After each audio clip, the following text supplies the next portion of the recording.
Good evening and welcome back to another stream of Astrologaster. As part of our historical order run, we are going to continue 3 years after the game started in 1592 CE, during the Great Plague in London at the time. A time where many doctors and especially wealthier people actually ended up fleeing London altogether. And only a few remaining. For example, people who couldn't afford it, or, some people that may have been afflicted by the plague themselves. And Simon Foreman, the main character of the game, was one of those people, who was also a doctor and an astrologer, but unlicensed though.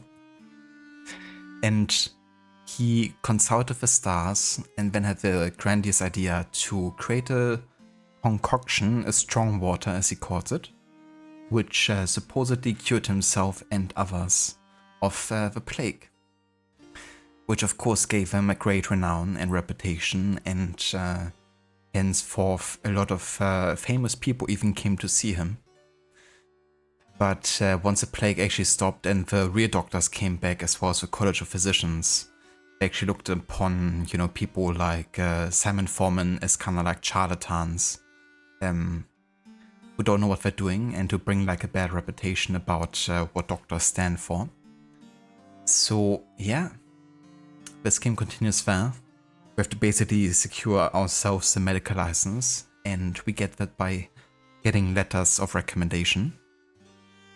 And in order to get those, you have to of course be very good with your patients and predict the future as it happens. Looks like I have a new letter. Exactly. Osalo Varot, welcome in. Good evening.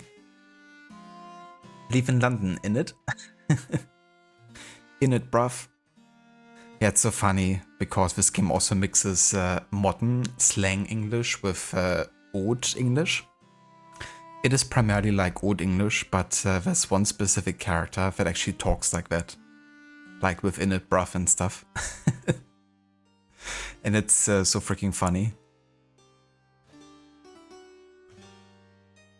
But yeah, this game definitely feels like something like Blackadder.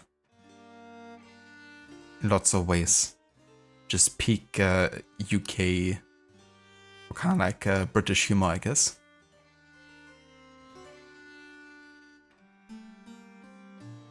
But yeah, I actually had to look, and I doubt we're actually gonna be finishing this game tonight, because there should still be probably another 5 to 6 hours of gameplay at this point. Especially with the pace that we're taking it.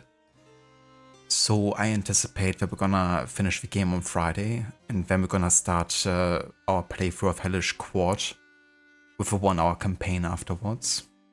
So I can probably fit both the end of this game and Hellish Quad together on Friday, I think.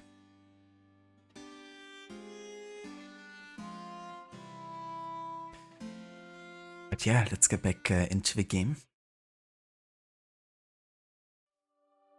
But yeah, how's your night going, Rod? I hope the rest of Tomb Raider went well today. Couldn't catch the rest of it, since I was kind of like out and about getting my travel pass sorted.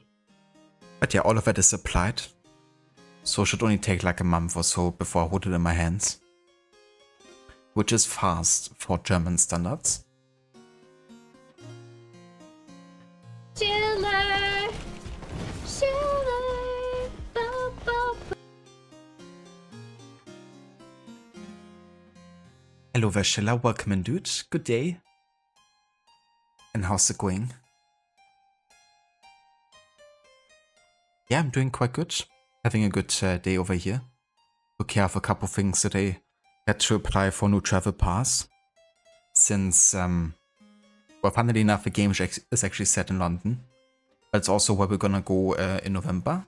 To kind of like visit. And nowadays, of course, you actually need a travel pass to actually get to England. But yeah, I might also visit Mexico next year, so it can't hurt to have one.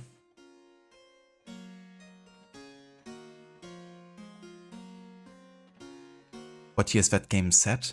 So Hellish Quad set in 1622. At least that's where the campaign, the one kind of like story that they released so far, is set in. But the game is still in early access, and they already teased there's going to be more stories in regards to the characters that you get to play as. It's a bit like, I guess, Mortal Kombat or something that you kind of like choose a character and they have like different styles of like fencing and fighting. And it seems like each of those characters gets their own story eventually. But at the moment there's only one story, and that one is set in 1622. So it's going to be about 16 years after this game ends.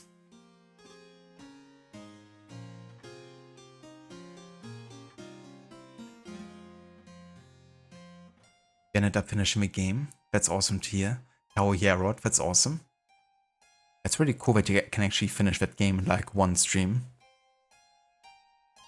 Because I feel like with some of the earlier Tomb Raider games, that was maybe trickier, wasn't it?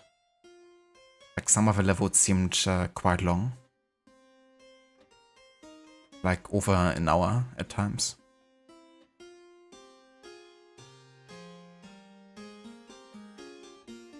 But I have to say I quite like the vibe of the Tomb Raider game we played today. A kind of like more modern vibe to it. It reminded me a bit of like, you know, spy movies and like James Bond. And also soundtrack-wise, they had like more electronic music at times, I feel like, didn't they? At least when I tuned in.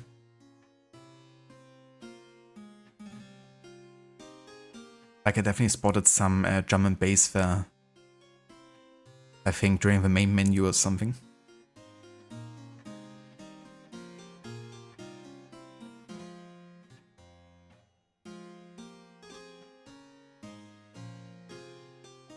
Doing good, Chiller? That's good to hear, dude.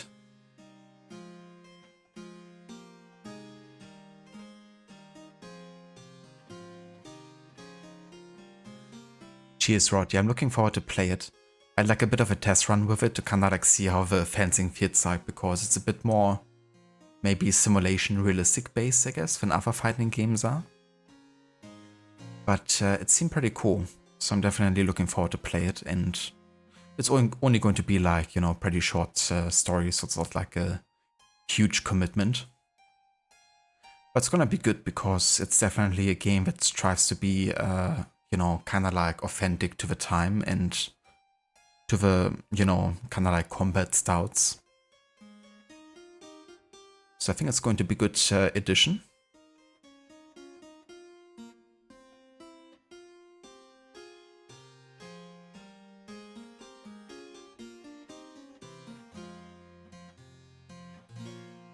You said when it was 1595, now it's 1596.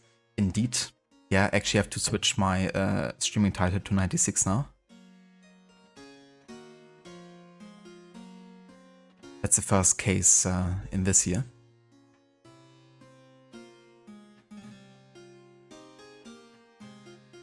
How's it going, Dr. Darling? Welcome in. Thankfully there's only 13 levels, but yeah, they still have very tricky parts.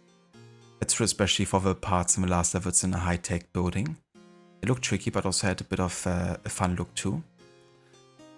Yeah, it definitely has that kind of like vibe, I guess, you know, like some of the locations and environments. You could definitely think yourself, you know, James Bond in there or something. But speaking of which, I'm quite looking forward to the James Bond game developed by the Hitman developers. Looking forward to actually see how that turns out. Because I feel like there's lots of potential to be had with a James Bond kind of like game series.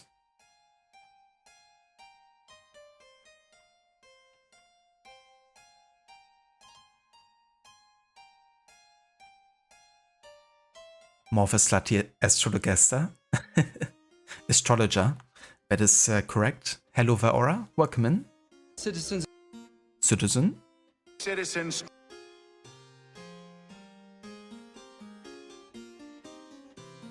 Good date here. And yeah, that is correct. Definitely going to have more romance stories featuring Simon Foreman.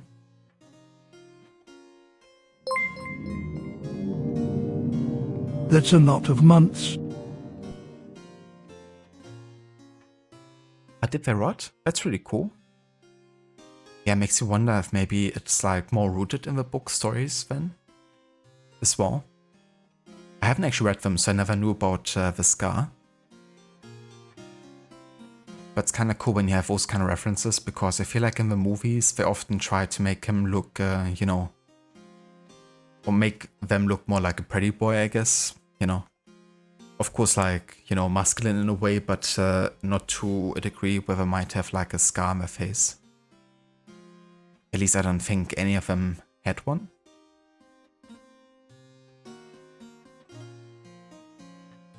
Hello Veroni, welcome in. And good day, how's it going? Thank you so much for the resub as well, dude. 58 months. That is indeed a lot of months. How's it going, Ronnie? I hope everything is going well with your book.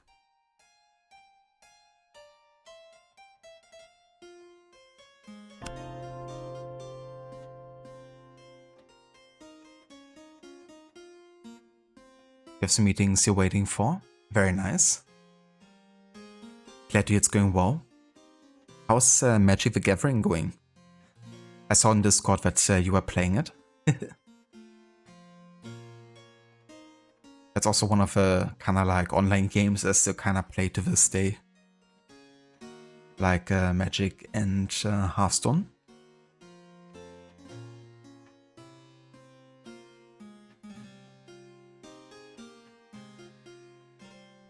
The book was number 2 on Amazon for American Horror. Really, Ronnie? Jeez, dude. That's amazing. Big congratulations there, Ronnie. That's really, you know, huge achievement there. So yeah, if you don't mind, definitely feel free to share that on Discord still in the promotion channel. Because I definitely, you know, wouldn't mind knowing the title and maybe, you know, checking it out myself. But of course only if you want to.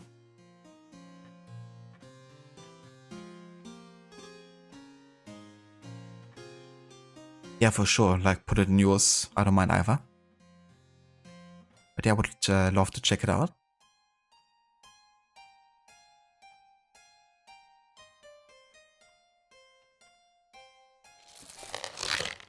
Sibyl's a fine host, of this she will oft boast. She loves to entertain, she loves to entertain.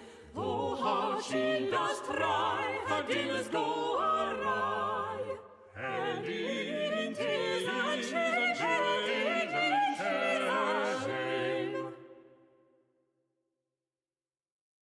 Yeah, I mean the last dinner that she actually celebrated, she served green potatoes that were also raw. And you can tell what that did to her guests. But they were so nice and refreshing and crisp.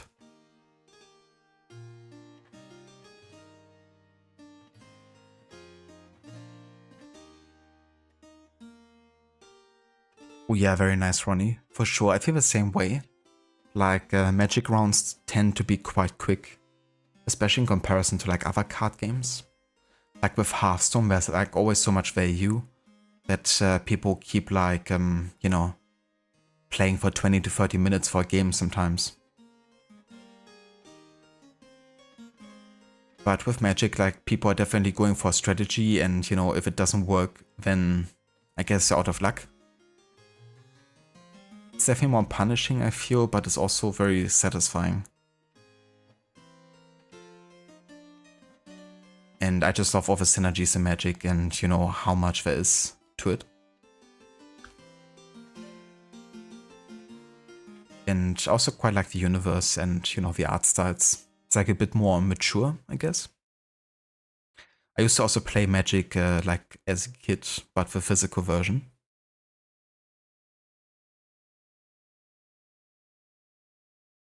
Poppy grows green potatoes. Yeah, so her husband brought potatoes from the colonies. And it was the first time we actually had any potatoes in England, apparently. And yeah, they had like no idea how to serve them. So because they chose the green one, which looked more appealing than the brown one, it reminded them of apples, and that's why they serve them like apples. Makes sense, doesn't it? But yeah, it led to kind of like a high society dinner party for everyone to go in the pleasure garden.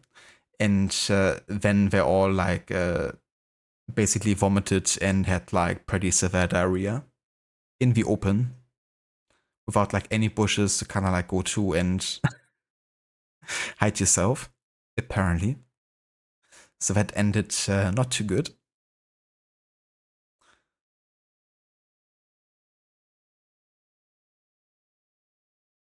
You just try to chase all those daily goats, cast 20 black spells or whatever. That's not a bad idea, you know, kind of like get a good gold amount.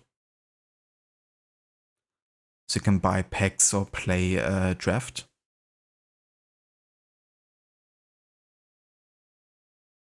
Exactly, Schiller. Yeah, that's my favorite dinner. Fresh and crisp green potatoes.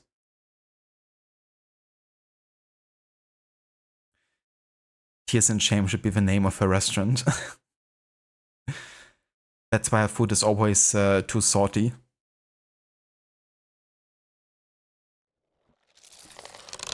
Good morrow, Mistress Fortescue.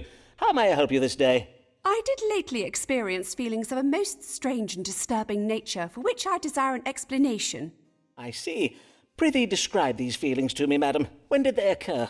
Last eve, at a dinner party hosted by my dear friend Mistress Emma Delamere.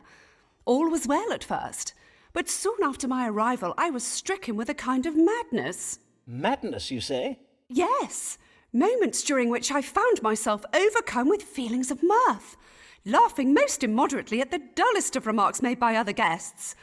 At other times I felt an unnatural fascination with the shape of the candelabra in the table's centrepiece. And all the while I was so ravenous with hunger, I quite absent-mindedly ate all the sweetmeats at my end of the table. I fear my rapaciousness did not escape the notice of guests seated beside me. Such an immoderate appetite is out of character for you, I take it. It could not have merely been occasioned by anxious passions? Why, nay, Dr. Foreman.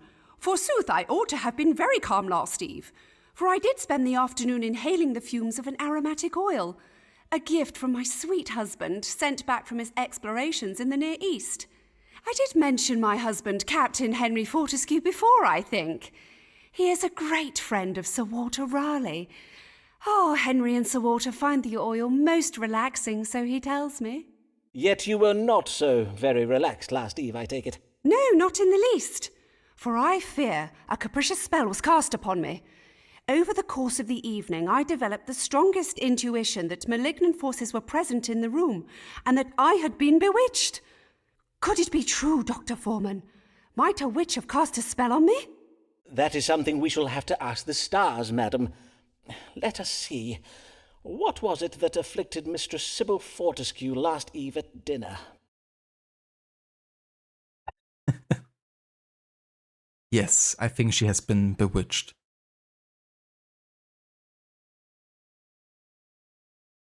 Pommes in French means apples, so that idea is still stuck. You know, I didn't actually make a connection before, but yeah, that's true.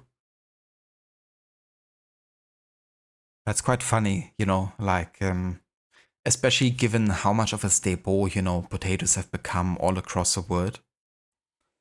But how late, for example, people in Europe had access to it.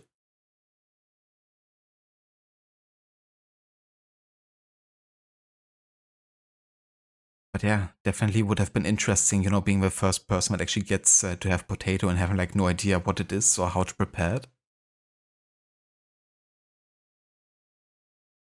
Especially since you can kind of like eat a lot of other vegetables like raw.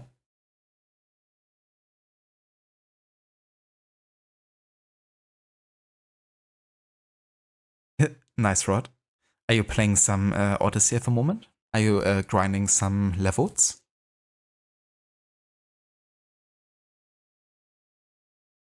Yeah, that's likely Ronnie. Bewitched like me, indeed.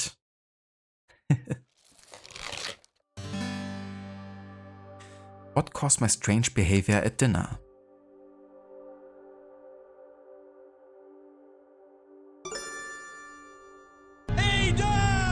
Parent is troubled with melancholy, a condition characterized by lethargy, anxiety, and sadness. Saturn represents an imbalance of black bow.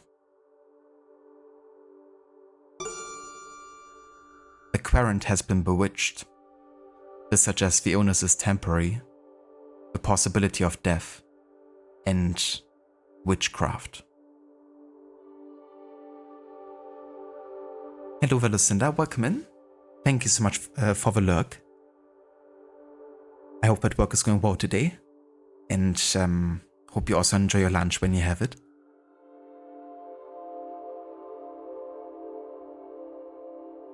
You feel like Hana Asada fries are better than raw apples? Just my opinion. Yeah, I would say so too. Well, I can't really say because I've never actually had Kana Asada fries, but I have no doubt that I would absolutely love it. But yeah, Kana Asada is kind of like something you have to kind of make yourself here, or you have to find a very specific restaurant.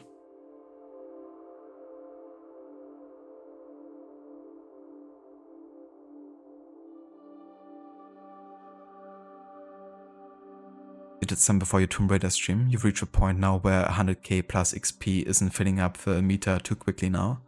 Yeah. It's definitely tricky. I mean, it's good that a lot of the activities kind of like scale with level in terms of how much XP they're giving. But it makes it kind of like so that, you know, each level up, it's kind of like similar in length, I guess. But yeah, I feel like the contracts are definitely the best way, which I think you're already doing quite a lot of, right? Like all the passive ones. When I had to like level up so much, I used to just travel to every individual area and check the message board there for like any kind of like passive contracts. I could kind of like do the same one at the same time, like kind of finish 4 contracts at the same time, which sometimes was enough to level up, I guess. But yeah, even then, there's like still so much extra stuff you always have to do.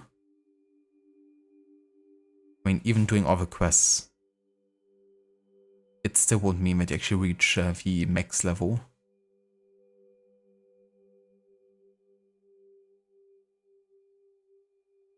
Oh yeah, I bet, Ronnie. Yeah, I saw like a lot of videos on the food scene of San Diego and food out of San Diego. And yeah, I have no doubt that I would love it. You know, of a Mexican influence. But yeah, just like, you know, having like both sides.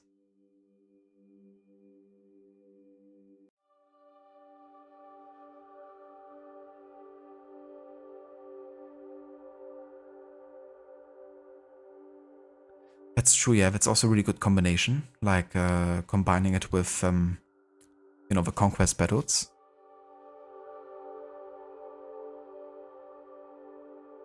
But yeah, safe to say Odyssey definitely is the grindiest game out of Assassin's Creed.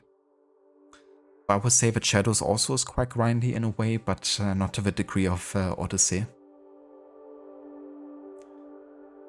The good thing in Shadows is that upgrading your gear isn't nearly as taxing on resources, for example. Whereas in Odyssey, it's super expensive, I feel like, to upgrade gear. Especially if you like leveling up quite fast.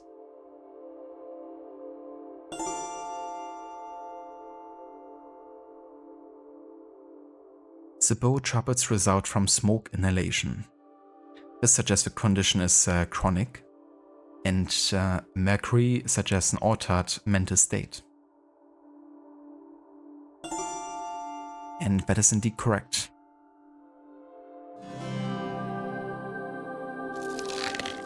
Smoke inhalation? Yeah, what kind of smoke? That's the question.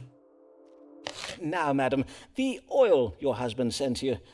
This was the first time you did inhale its fumes, methinks. Yes, the shipment of gifts from my husband did only lately arrive. Then I think we have your answer. I have read some interesting tales of such oils and herbs of the Near East. 'Tis said they occasion certain temperaments, to wit, an excessive sanguinity, which will have caused the immoderate laughter and increased appetite. They can also provoke a narrowing of the mind, which would explain your temporary fascination with the candelabra, and I believe the fumes of this oil may also have been responsible for the notion that you have been bewitched. And the men of the Near East gain pleasure from this oil? They would render themselves foolish on purpose. Aye, indeed. Foreigners have many strange customs and desires that we cannot hope to understand. How fascinating! I thank you for this explanation, sir. Indeed, 'twill make for a most diverting tale with which to regale guests at my next dinner. God give you good morrow, Dr. Foreman.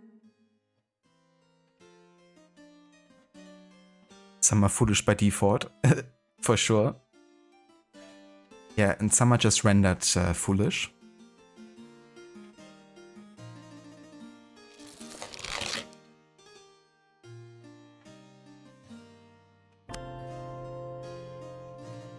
Nice, 80% to the letter of recommendation. I wonder if Dr. Foreman's manservant was ever in the Navy. His arms do appear very strong. Yeah, they're constantly fantasizing about Simon Foreman's assistant. Apparently he's very handsome. Another consultation. Will this one end in bed? Or will Mistress Allen slap him round the head? Good day, Mistress Allen. What brings you this day? Oh, dear lady, you tremble like a leaf on an autumn day. Aye, for I am most affrighted. But Mr. Allen says he thinks I worry over naught, so I am come to you, for methinks you would... Perchance you may help me. By my troth, Pray tell me of this evil that frightens you, madam, and I shall do all in my power to protect you from it. Yes, evil. Oh, indeed, 'tis the very word for it. I have seen a dark figure prowling outside our house in the night, and once I saw him spying through my window. Who is he? What does he want from me? What am I to do? I see. And you do not recognize his face or any other particulars? The colour of his hair, for instance? Oh, nay, for 'tis always so dark. But by his silhouette I can tell he is a bony, scrawny little man. Is he verily? But your husband thinks 'tis naught to worry over, you say? Aye, he says the man is doubtless naught but a poor travelling tinker who is merely taking shelter in our garden. 'Twould explain why his figure is so slight, to be sure, but what if he is not a tinker? What if his purpose is more sinister? Aye, indeed. Then let us consult the stars. Who is the man prowling outside the Allen's house in the night, and what is his purpose? Who could that be? Maybe the emote that Rob posted there. Imagine you kind of like looking out of a window and that's the face you see. The great quote from Star Wars is, who's more foolish, the fool or the fool who follows it? Yeah. You know, like you definitely have to make a distinction between those, you know, who might not know better and those who just follow along but do know better.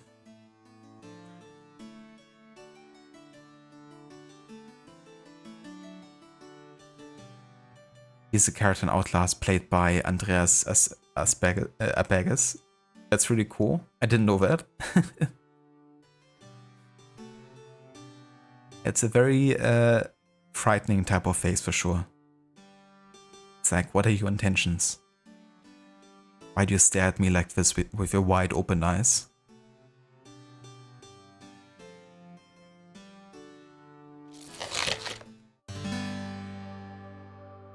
Who's been prowling me and why? Avis is mine. She must rein in her behavior. Not only does Avis have a deceptive nature, she's obsessed with romance and has a preference for younger men. Avis risks being punished by God for her frequent comings and goings from her house. Or B. The intimate relationship between Avis and I is changing. The Prowler is a mature, intelligent man who is a secret enemy of the Allens.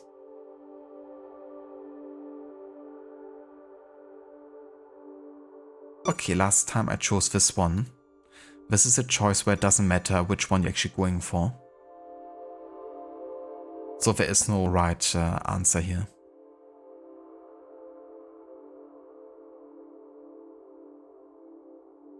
Especially if you were too awake with that face staring. Yeah, then especially. That would definitely wake me up better than any kind of like alarm, that's for sure.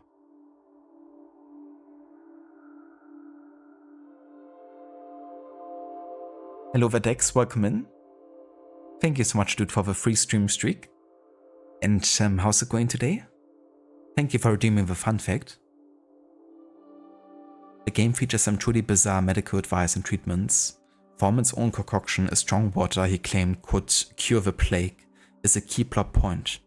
The game's writer and historical consultants researched Foreman's cases to create the best of compilation of the most outlandish and entertaining patient stories. The consultations cover a range of problems from the mundane to the scandalous, including advice on love, finances, and even Elizabethan terror plots. Indeed. Some of which we're playing at the moment.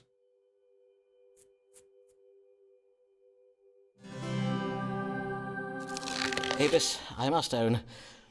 Indeed, I must confess that 'twas no prowler but me you have been seeing near your house at night. You? You have been prowling me?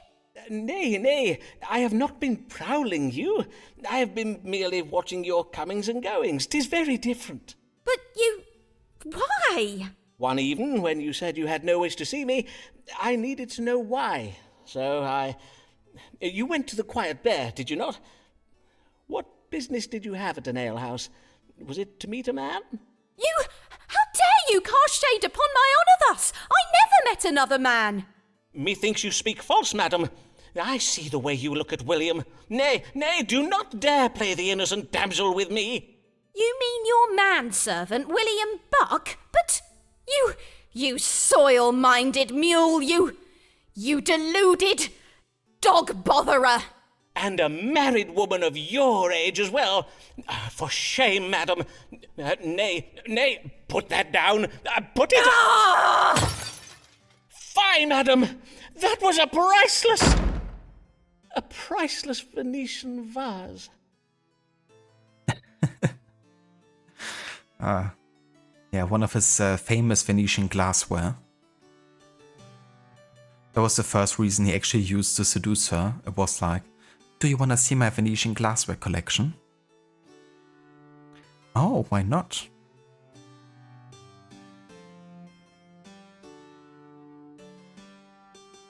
Doing well, just got out of a meeting, now to do some rework. How are you? How's this game? It looks interesting. Very nice decks. Yeah, definitely know how that is like with meetings. That feel like I could have also just, read through a memo. But yeah, doing good. Having a good day. This is my second time playing this game. But now we're playing it as part of the Historic Order run. And yeah, it's quite funny. It's actually been developed by an indie studio together with the Cambridge University, which is also the university that gave the main character, who's an astrologer and unlicensed doctor, his eventual license to be an actual doctor. And he supposedly cured himself of a plague by consulting the stars and then concocting a strong water that cured him. And he then used the stars to foretell what would happen to the people that he actually treated. Some of which were quite famous. And he compiled them in actual case books that still are kept alive to this day. And yeah, this game is kind of like based on his best of case books and obscure kind of like cases. It's very comedical and yeah, definitely funny, but also there's still something to learn about, I guess.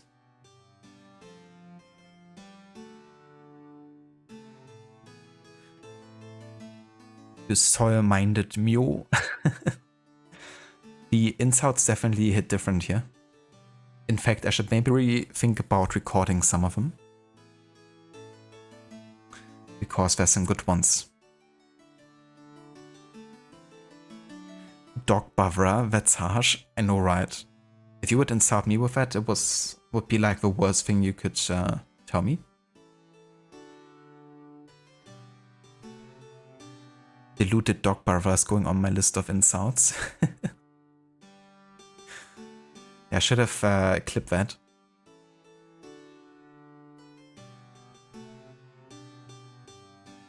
Totally fair, Dex. Yeah, definitely understandable. I know how that's like.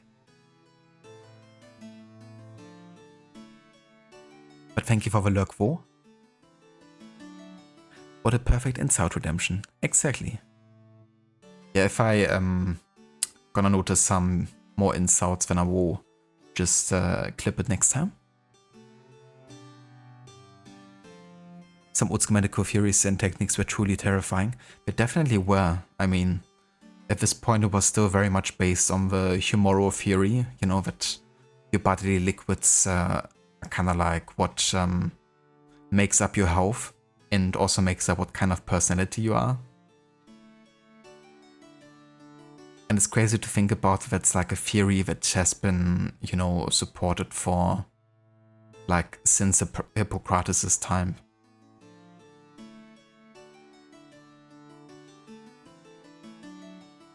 But yeah, I mean, it's not like all just bollocks, I guess, either. I mean, there's a reason that, you know, doctors have, of course, made the connection, you know, between like, you know, for example, high blood pressure or whatever.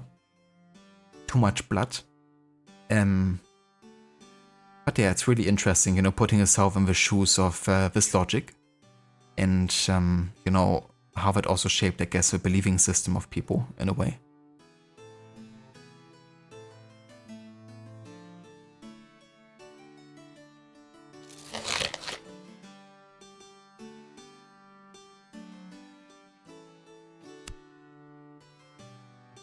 Hi, if I see him in the garden again, I shall have Mr. Allen go and... Nay, methinks I had best not tell Mr. Allen. You think so? Who is this man who has earned such acclaim? Lately returned from his conquests in Spain. The streets of London resound with his fame. Robert Devereux, that is his name. Yeah, probably one of the most famous people that Simon Foreman did actually treat. Robert Devereux. Good day, sir. How may I? By Jupiter! Can it be true? Robert Devereux, the Earl of Essex, Lord of Her Majesty's Privy Council, hero of the Battle of Cadiz. Prithee, calm yourself, Sirrah. Pray, treat me just as you would any other querent. Of course, as it pleases your lordship. But may I say, what a great privilege it is to... may I offer you a... You are the man who had some success treating the plague some years past, are you not? Oh, indeed, my lord. You are very well informed. My strong water did save many a Londoner from a most lamentable death. Then perchance you might have some cunning cure for me as well, for since I am returned to England upon having resolved that small matter in Spain, I find myself afflicted with the most vexing ailment. Oh, but your most glorious capture of the Spanish city of Cadiz was no small matter, my lord. All England talks of nothing else. Why, pamphlets recounting your heroic exploits are sold on every street corner in London. Mayhap they are. I know nothing of them. My single-handed victory against the King of Spain was but a trifling affair, and the least I could do for my queen and a grateful nation. but I fear vast riches and the hearts of many a Spanish beauty were not the only things I did capture while I was there. What else did you capture in Spain, my lord? I fear I do not grasp your meaning. If you would kindly show me where upon your body you are... As you see, this Spanish disease I caught has me oozing a most disagreeable substance. Methinks I have a fair idea of the nature of your affliction, but I must confirm the judgment with a reading of the stars. Let us see, what disease troubles Robert Lord Devereux, the Earl of Essex? Yeah, he caught something, alright. Oozing, yeah. My body does ooze a foul substance. Iron lady, a rose of tempered steel, could raise the ardor of a corpse and teach a stone to feel. Exactly. He caught something that Ezio also caught once upon a time when he was visiting Spain. My body does ooze a foul substance. What is my illness, and how may I be cured?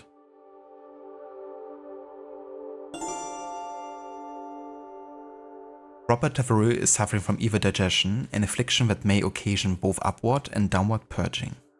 Yeah, not quite. He's troubled with love. That's not why he's oozing.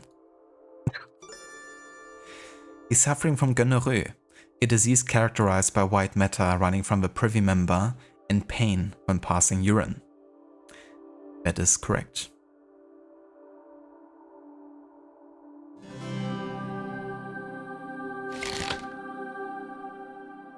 Let this be a lesson if you go to Spain and engage in relations. Wrap it up.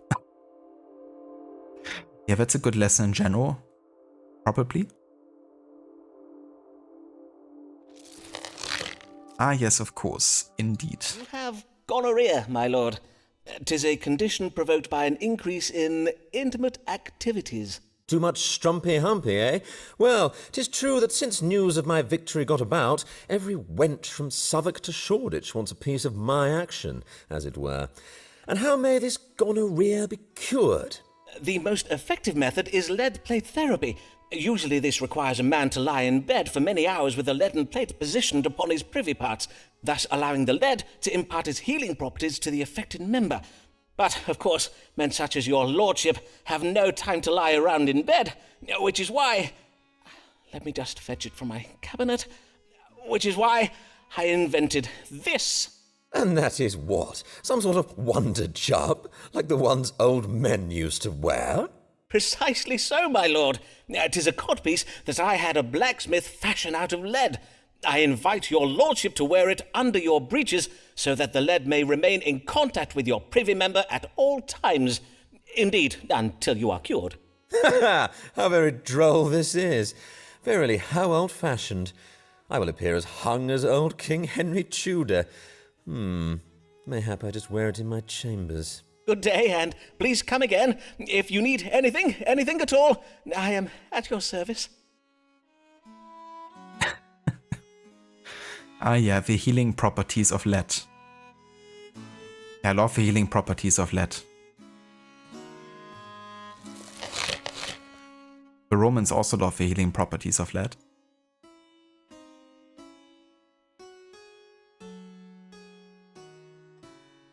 Lead Codpiece, the best band name. Oh dear. Damn, first case and it gave us 70 towards the letter of recommendation.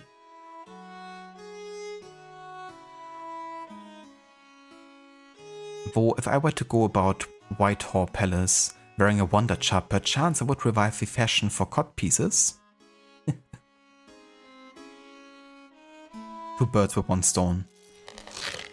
Watch another Avis, watch her night and day. If a woman has your heart, you cannot let her stray. Avis, I did not expect to see you this evening. Do you bring news? Aye, some very good news, at least if you confirm it for me. Methinks I am with child. Ah, how very wondrous. And, have you any idea of who might... Aye, verily, with child, but I dare not to. Forsooth, what if it be naught but false hope? Then let us ask the stars without delay. Is Mistress Avis Allen verily with child? Is she? Verily? August of 1596, it was a good year. Oh yeah. I remembered, well, back then. Simpler times. Am I with child? So this is another option we can choose ourselves here. Evil angels are confusing Mistress Ellen. Within a few months it will become clear that she is not with child. Mistress Ellison is aging. This decreases her chances of being with child. Mistress Ellen's family thinks she is lazy. She's untrustworthy and creative when it comes to her marital duties. Jesus. I should feel optimistic about the relationship between Avis and me. Or B. She is with child, but it will die, for she will experience some sudden bad luck, a miscarriage. The father of Mistress Ellen's unborn child is a strong young man that she is romantically involved with.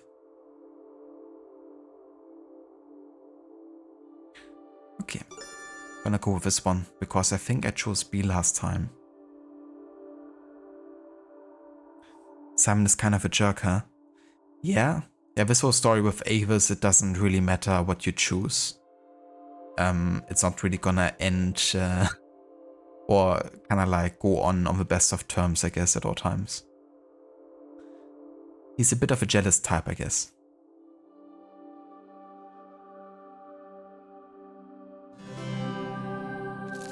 I'm sorry to tell you, Avis. You are not with child this time. Nay, verily?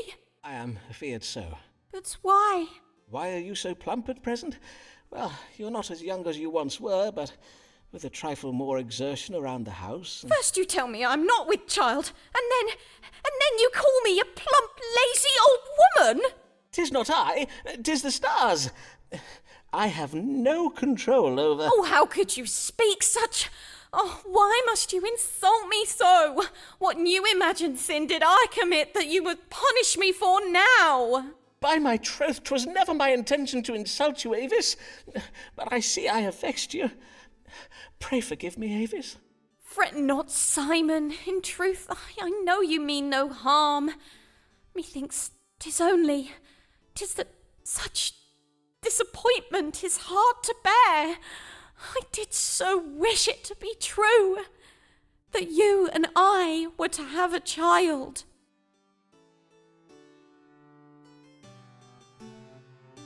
Why is so plump at present? Famous last words. Yeah, it was in this moment he knew he fucked up.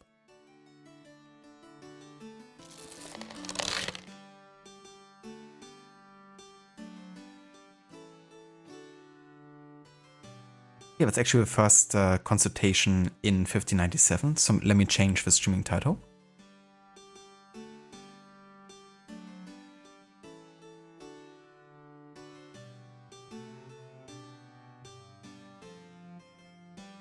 And that's another year finished.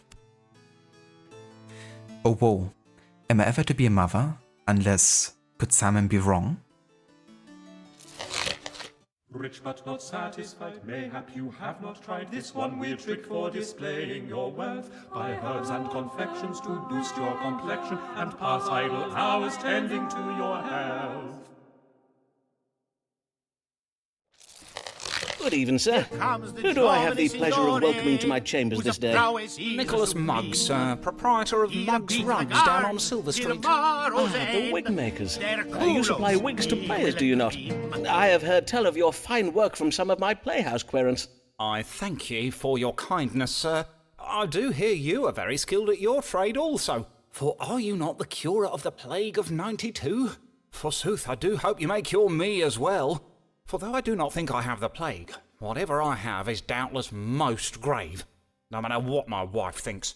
And what is it your wife thinks? It be her mind that I have taken naught but a chilly cold in the head. But 'tis not so, Dr. Foreman, for I ache all over. My throat is grown sore, and I cough day and night. Day and night, you say? Aye, verily. I see. Then let us consult the stars. What does ail Nicholas Mugg?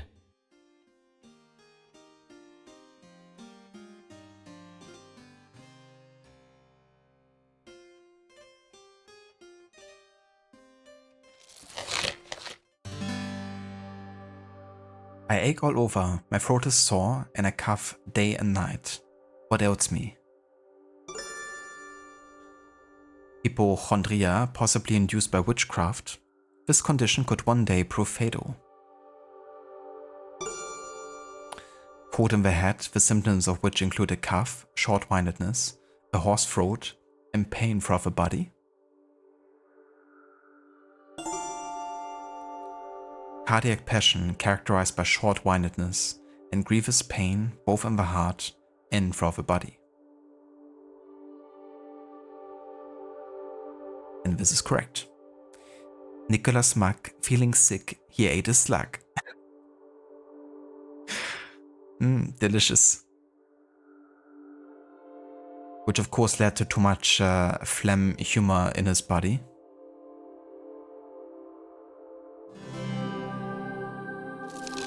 I'm sorry to confirm that your condition is indeed most grave. Oh, most grave, you say? I am afeard so. You have what is known as a cardiac passion, and the stars indicate that it cannot be cured. Henceforth, you must avoid anything that saps the vital spirits. Avoid becoming hot, cold, angry, hungry, or any overexertion in the bedchamber. Any one of these visceral shocks may prove fatal. I thank ye for these instructions, Dr. Foreman. Mistress Mugg and I will take great care to abide by them.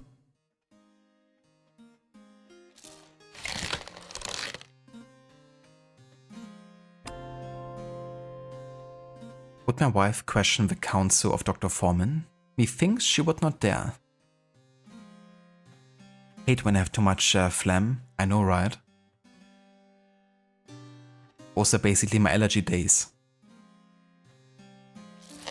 Robert Lord Dare rose a rising star, dashing and debonair, he will go far. Oh, London greets him with cries of huzzah! In truth, we cannot stay so sweet when we are.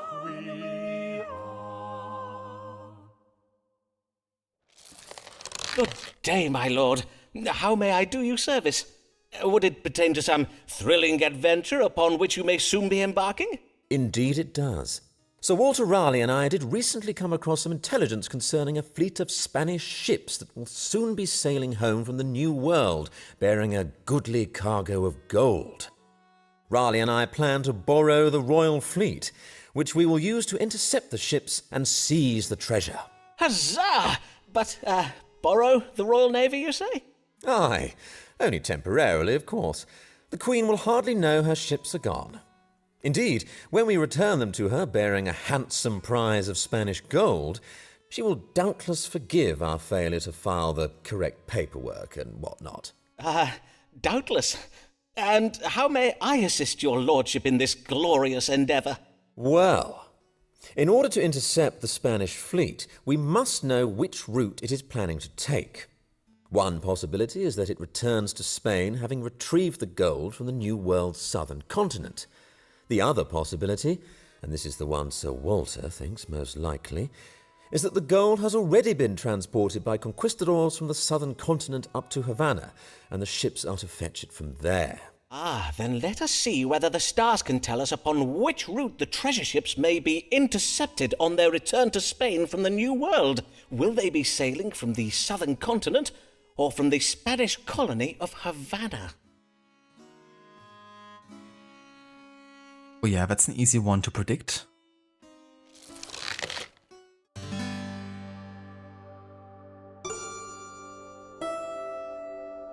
Women factor into the Spaniards' travel plans. Devereux should trust his friend Raleigh's instincts. The Spanish sailors hide a shameful secret that relates to a lack of self-control. Or the crew of the Spanish ships happened upon the goat by conquering and killing its owners. Through the conquering of foreign people, the King of Spain is establishing a fine cultural legacy for future generations.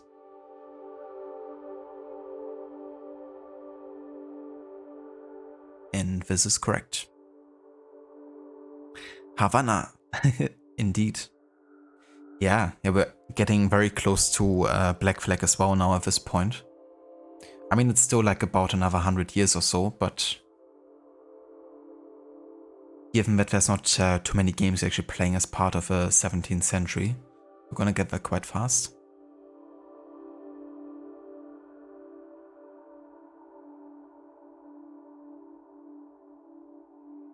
But yeah, I'm very much looking forward to get to the colonial saga of AC games. It's been a pretty long time now that I actually played them last. Hola, ladies. Ah, yeah.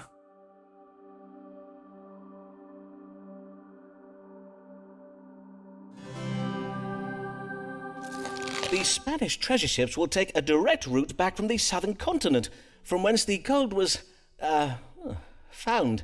For it seems the treasure was, well, discovered by the fleet's own soldiers. Excellent, excellent. But where are we to intercept them? Pray, give me the precise day, latitude, and longitude. Certainly, my lord. But divining nautical coordinates is a somewhat lengthy and complex process. If your lordship would kindly return in an hour or so... Quickly, sir! I have not the time to bide here all day. Well then, let me see now. Taking into account the position of Jupiter, divide by 3, carry the 1. Yes. The Spanish treasure ships may be intercepted upon the 15th day of October at a latitude of 9 and 40 degrees north and 5 and 20 degrees west, or thereabouts. That said, however, I cannot promise you that... Excellent. Raleigh and I shall sail to this very spot. Huzzah! Huzzah! Godspeed, my lord. Oh yeah, I'm sure that's not gonna backfire. I mean, we predicted that to the dot. Yeah, for sure. I mean, that's the reason I'm definitely looking even more forward to play them again, because it's been like longer. And I of course used to play them at least once a year. But it's gonna be good because I definitely will also take them quite in depth, I think, and, you know, try to read a lot of the database, and that will require me to do a lot of the, you know, missions as well. And in the Colonial Saga, we also have a situation where all of the main quests are usually tied to, you know, specific years or even months. At least for games like AC3 and Rogue and Liberation.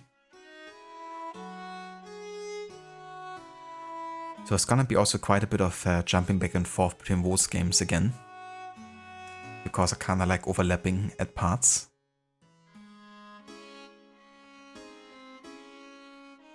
Welcome back, Lucinda. Hope you enjoy your lunch, and I hope that work is going well so far for you today. Hussa! That reminds me of one of the targets in AC Syndicate. You know, that military guy that Jacob kills? He's also someone who constantly would have said Hussa.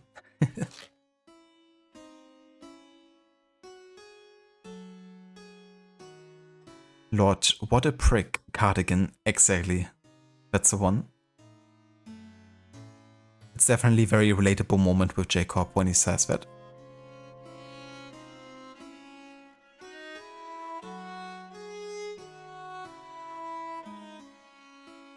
I gotcha, Lucinda. Yeah, that's definitely fair and understandable. sometimes you need those days, where you're not really like powering through 100% because you can't do that like every day either. At least not without, maybe burning yourself out or something. But yeah, definitely hope that the vacation will be great in October.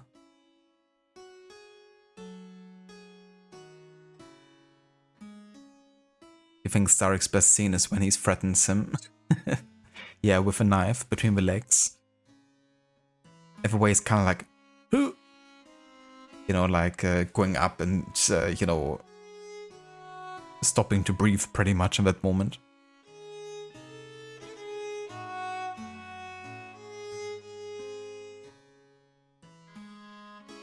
Pre-vacation laziness is the senioritis of adulthood.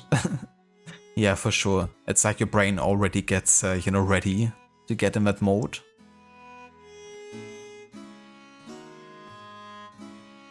Oh, very nice, Lucinda. That's definitely great that you have a bit of an extended weekend coming up. It's nice to catch those. And yeah, it won't be too long until October is also around the corner. I wonder if my men have yet contrived to scrape all that damnable manchego cheese off my astrolabe. Wait, what? Though she never went to school, and she's kind and never cruel, do not take Alice for a fool. Alice Blood, she is no fool. Good even to you, madam. How might I... Aye, pray go tell your master, Mr. Foreman, that Mistress Alice Blarg is come to see him. Ah, Mistress Blarg. It is I, Dr. Simon Foreman, at your service. And what an honour it is to welcome the wife of the Dean of Rochester to my humble practice. To whom do I owe my thanks for having recommended you to my care? Well, I will not lie, you owe your thanks to nobody, for folk do tell me that you are not a real doctor, but a quack, who does conjure demons and dabbles most unlawfully in the dark arts. I do assure you, madam, that whatever you may have heard, I am Yea, do not quibble, sir.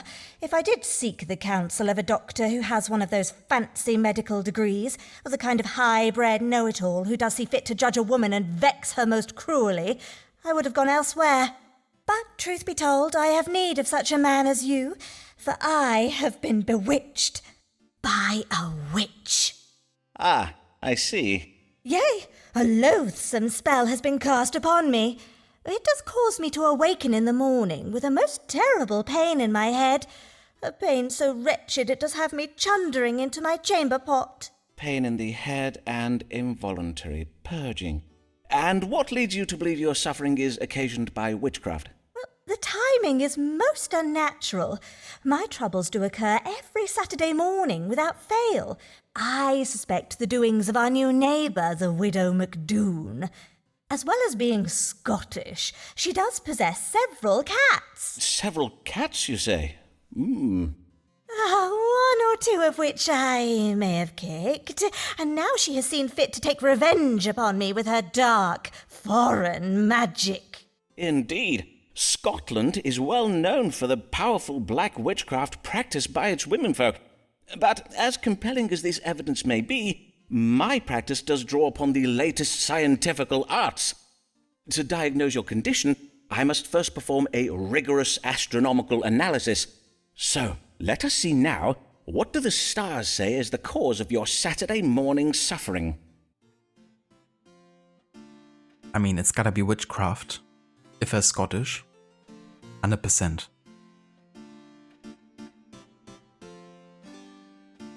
Thank you for redeeming the fun facts for the game, Rod. The game features authentic sounding Renaissance music, including a choral chorus that introduces each character in the storyline. These musical interludes, or madrigals, are a key part of the game's unique and theatrical presentation. Indeed.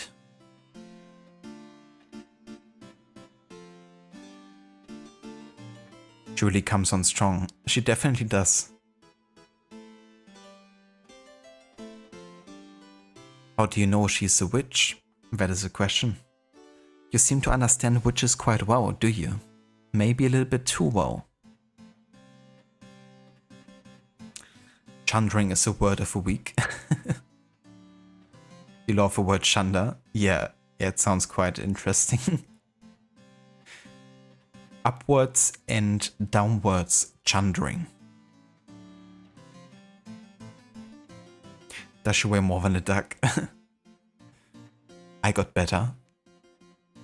Definitely makes you feel a bit like a stage play as well. It definitely does, yeah. They have a whole presentation of the game for sure.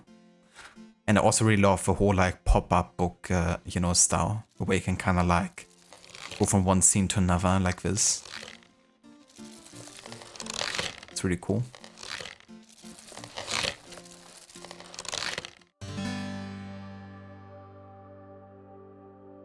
What be the cause of my morning illness?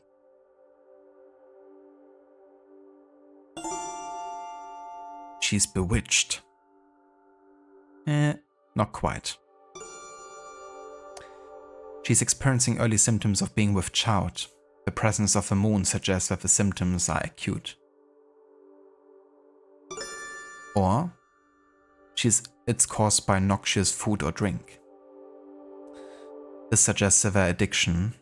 The condition is chronic, and Saturn represents black bile.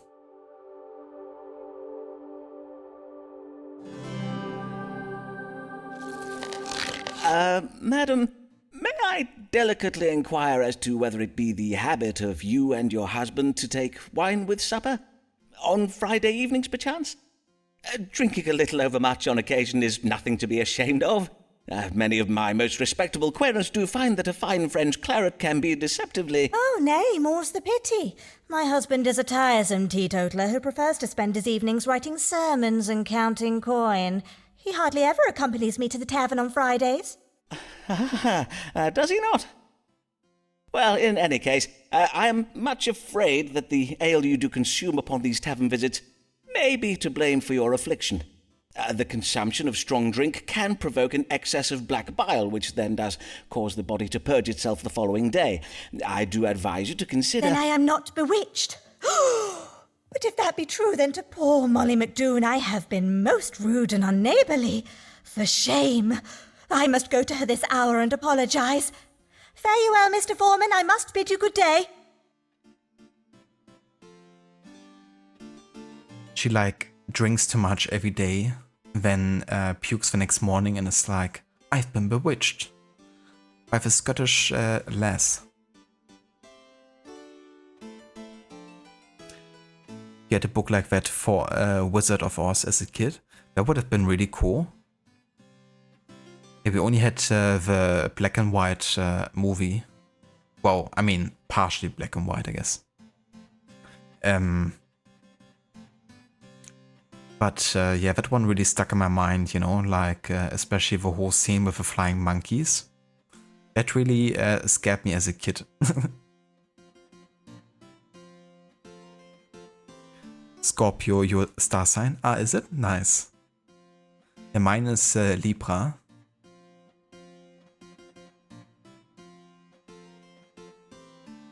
Hate when you accuse a neighbor of hexing you by accident. It's a classic, isn't it? Though I think it would be more like you would be accused, isn't it, Aura? I mean, you feed the crows in the neighborhood. That's something only a witch would do.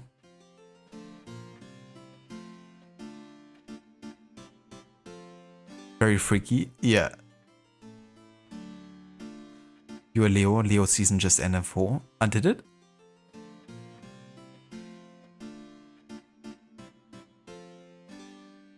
But I hope you had a good birthday, Vo.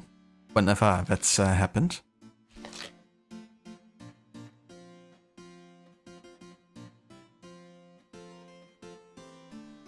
Honestly, if a neighborhood starts calling you a witch, you know you have made it.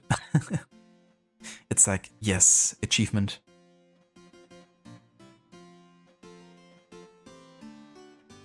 It's Virgo season now. Ah, gotcha.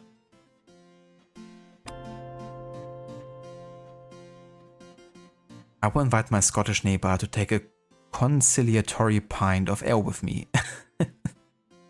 That's how they can bond. Beware conspirations, plots and machinations, the schemes of big physic to sell you their wares. Their cures do us violence, but they call it science. They mock our beliefs and belittle our fears. If you don't have haters, are you even trying? That is true. If you have haters, then you definitely know you have gotten the right attention. Ah, well met, Mr. Mugg. How fare you since our first consultation? Well, although I do still languish under that most terrible disease of the heart you did diagnose me with, I am pleased to say I have not yet died of it. Well, that is something to be thankful for, is it not? Indeed, you do look well. Well? Mayhap I look well now, but 'twill not be for long. I have been poisoned. Poisoned? By the saints! Now, who is the author of this foul deed? My friend George Sprottle, the bookbinder. I did dine with him not 2 hours ago. Ah, I see. A bout of evil digestion. Pray tell, was there turned meat or some such at table? Nay, not meat. 'Twas a pie full of cherries. I had a bite of it afore I knew what I was eating. Cherries, you say? Aye, cherries. And this after I took particular care to give Mistress Sprottle a list of foods I must not eat. I added cherries to the list when I did hear that the Countess of Devonshire has declared against their noxious qualities. The Countess of Devonshire, you say? Noxious qualities, indeed. And now your symptoms, Mr. Mugg. Had you any reaction after eating these cherries? My reaction? Well, I reacted as any man would. I spat them out. And know you what Mr. Sprottle did then, Dr. Foreman? Nay, but pray tell. He did laugh at me. He even called me a dinner-ralphing fusspot. Fie, I may soon be in the grave, thanks to George. Will he still be laughing then? Well, let us not speculate, shall we, Mr. Mugg? Now, let us see what the stars may tell us. What ails Nicholas Mugg?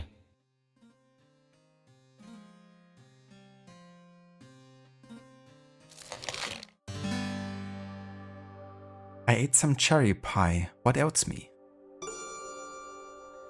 He is splenetic, occasioned by rancorous behavior. Or Mug is suffering from cherry poisoning. Indeed. Good way to shit yourself. Yeah.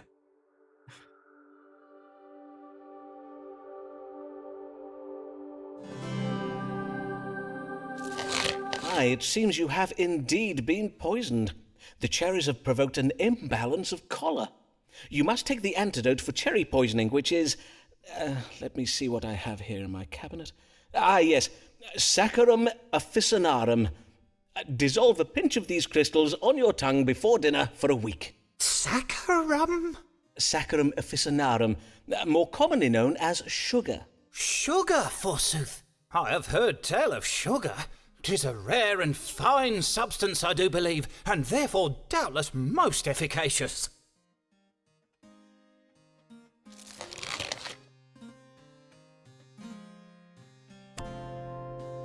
Take my sugar!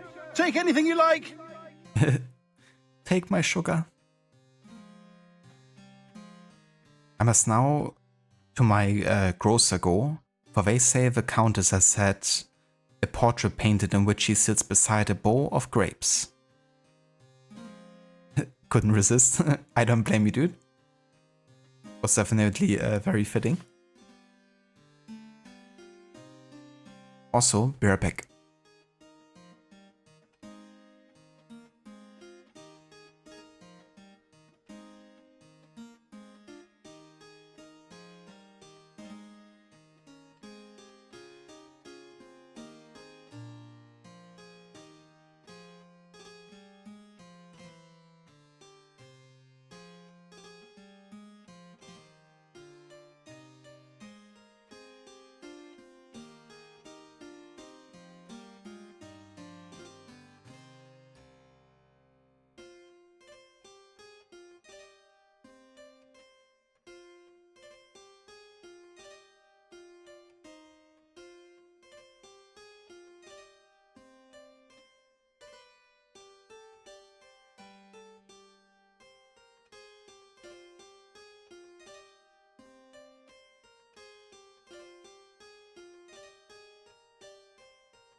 Alright, I'm back.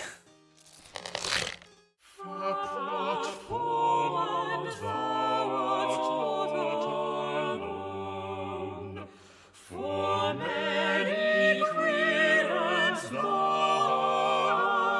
hast known.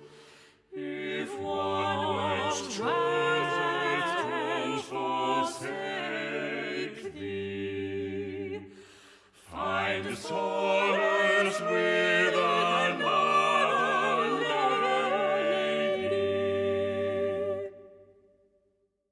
Ah yeah, the classical, Especially you.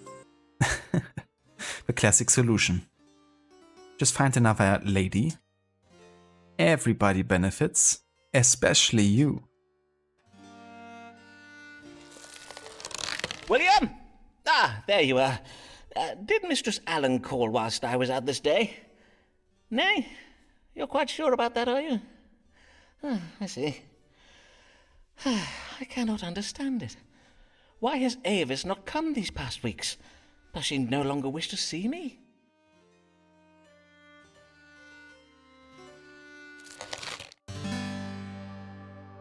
Why does Avis no longer come to see me?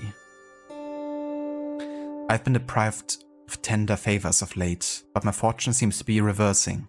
I expect to see Avis again soon. Mistress Allen's reluctance to see me is but the legacy of my unpleasant manner towards her in the past, provoked by my suspicious fancies.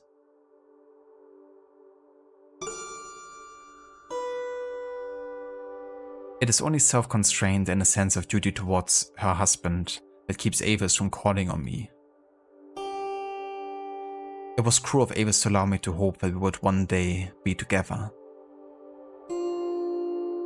Avis feels that she has treated her husband carelessly. Or see? Ava's feelings cannot be trusted. She harbors romantic feelings towards another man. Avis doesn't know who has fathered her child she carries.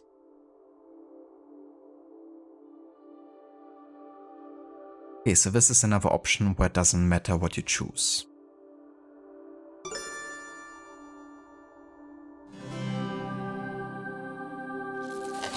So, 'tis the madness of my love that keeps Avis away.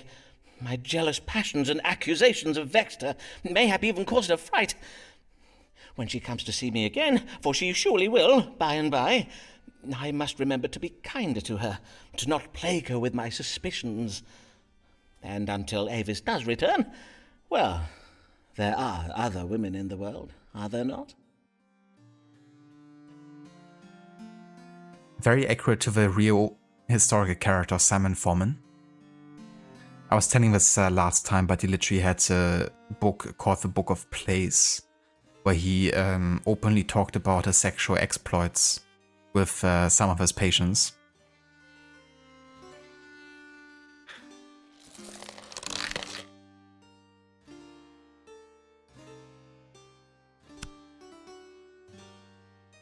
I have oft remarked the power of my charm over my charms have over my lady Quarrens.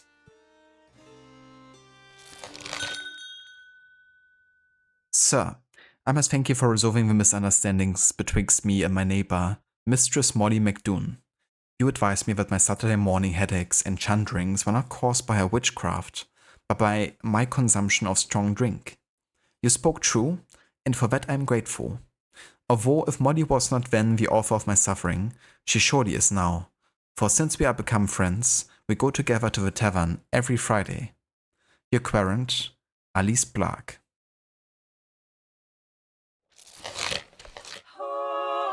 are nothing like the sun, if snowy white her breasts are done, and that is a description done, for she is a lady, she's not a lady. You don't like Simon anymore, Aura? Totally fair. I wouldn't really say that he's like the hero of a story necessarily.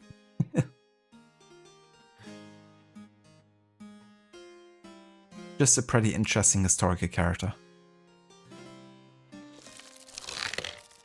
Good day, Mistress Lanier. Much time has passed since I last saw you. How do you fare? In truth, not well, Dr. Foreman, not well at all. Then I am full sorry for it, madam. Pray, tell me what manner of ill has befallen you? First, I must beseech your pardon, sir, for methinks Mr. S may verily be my prowler after all, as you did surmise. Think nothing of it, madam. But what has made you change your mind about him? I have been publicly humiliated. Mr. S has been circulating a collection of insulting sonnets about an unnamed dark lady, and all of London thinks this dark lady is me. Well, your complexion is rather, that is to I say... am described as having foul breath and black wires for hair, though methinks the very worst line is the one that tells of a gross body rising at the utterance of my name. And I cannot abide illusions, Dr. Foreman. If Mr. S wishes to reference bodily levitation and other such cheap stage magic, he would do well to leave my name out of it. My interest is in the dramatic arts, not fairground attractions. I am not sure that is quite his meaning. Dr. Foreman, you know of Mr. William Shakespeare, then? Do not tell me you have read the sonnets. Well, I own that I have. But as you did remark, madam, all of London has read them. Oh, well, I am undone. My professional reputation is now utterly spoiled, for now the whole world will look upon me as naught but Mr. Shakespeare's fancy wench. No longer will they judge me on my own merits. Let us hope it is not as grave as that, madam. Have you discoursed upon the matter with him? Nay, I dare not confront him about it. For we are almost at an end with our work on a play, and I dare not risk it not being staged. Then let us see what the stars advise. What may Mistress Lanier do to restore her professional reputation?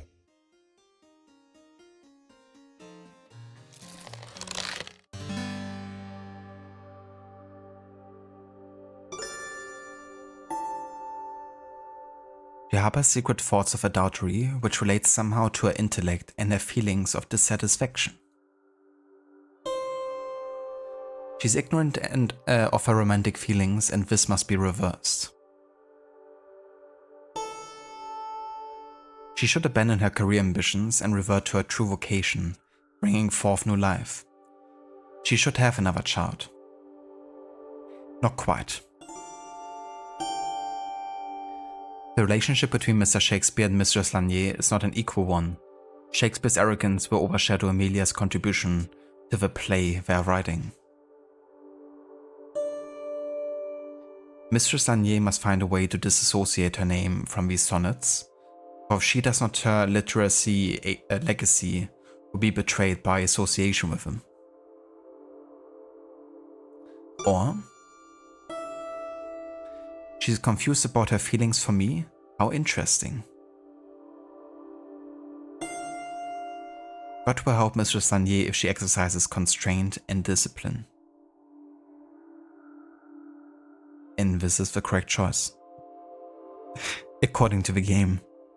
The correct choice for Simon, I guess.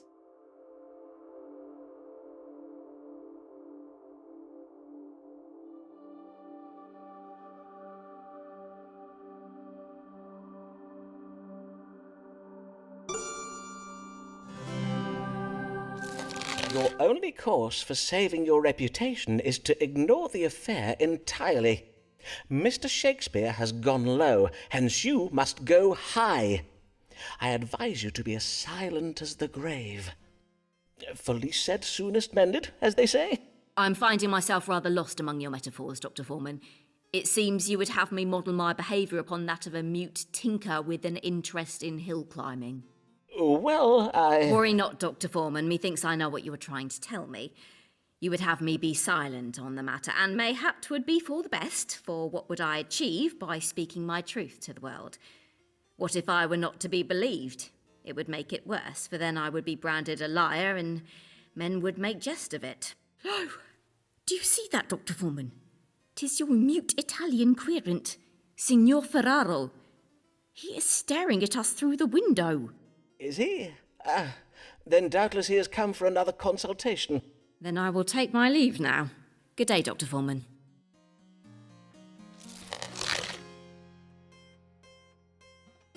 Yeah, that's the second last consultation already for Amelia.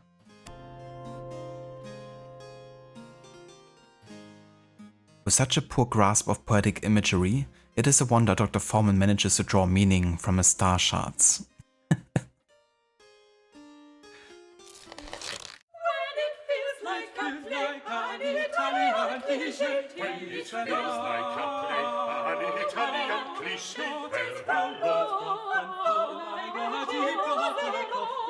Ferraro, signor Ferraro.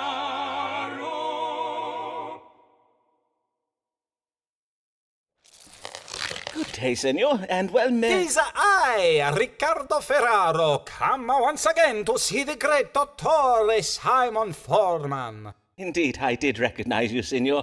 How may I assist you this day? I am ill. I tell you my problems. First problem, I do make a chandar in the morning. Next problems, my belly does swell and my chest 'tis a most tender to the touch. And now, for the very most terrible of problems, I have the big feels. One moment I do weep, and the next I do curse and gnash my teeth. So, Dottore, you tell what ails me, huh? You wanna make a water into this cup?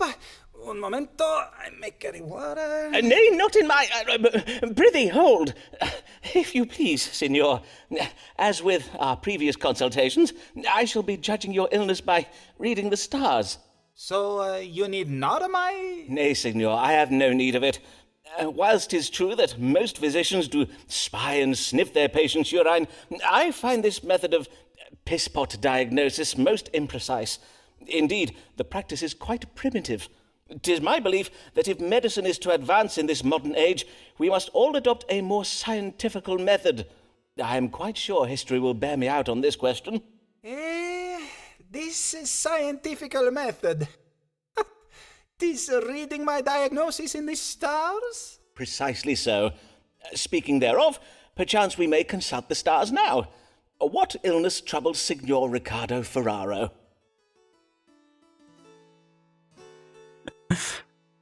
I like how a dude just wanted to piss in his probably morning teacup or something. He wanted to take a piss. But yeah, Simon isn't much of a fan of piss pot diagnosis.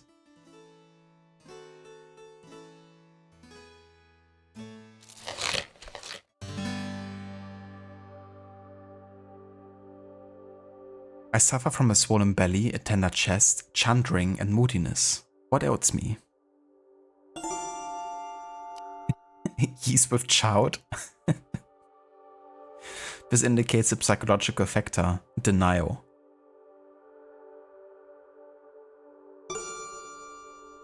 Suffers from mattering in the breast, which is a gathering of corrupt matter in the chest area, occasioning pain in the breast.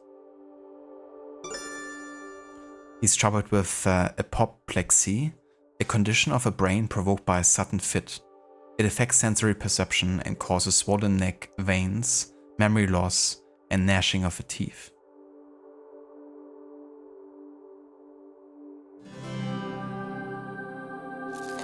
Senor, you have been stricken by a condition known as apoplexy.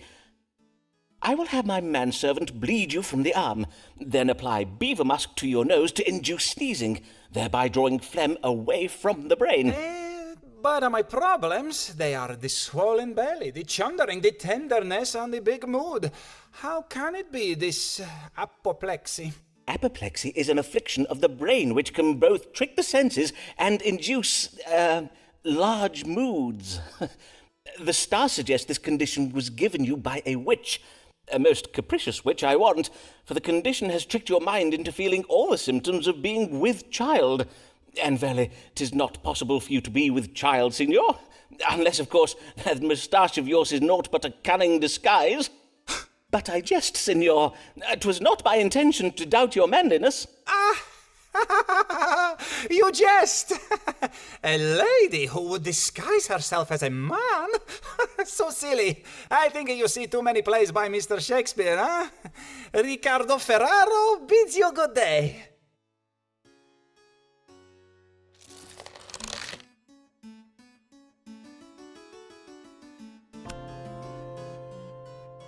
So close. Bastardo. Bastardo. Requiescat in pace. God's blood. That was a close shave. Heroes are which must have fooled on your plate. Are you verily sure that your deed is clear? At me, explain how food causes your pain, but your friends and relations are very vain. Good day, Mr. Mugg. Pray tell, did the matter with the, cherries resolve itself in the end? Those sugar crystals you gave me did work wondrous well. Verily, Dr. Foreman, methinks you should fashion this medicine into little round pills and sell them by the score. I warrant you would make your fortune. Yes, if only I could have my querents believe that mere sugar pills were the cure for all their ills, great and small, I would be a very rich man indeed, would I not? And what may I assist you with this day, Mr. Mugg? I have the spotted fever. I must begin treatment now, or else I will... Hold, sir. The spotted fever is exceeding rare. Why would you think you have such a disease? Well, sir, not only am I covered all over in red spots, I have lately taken to chundering, such as are the very symptoms listed in the medical book I did read.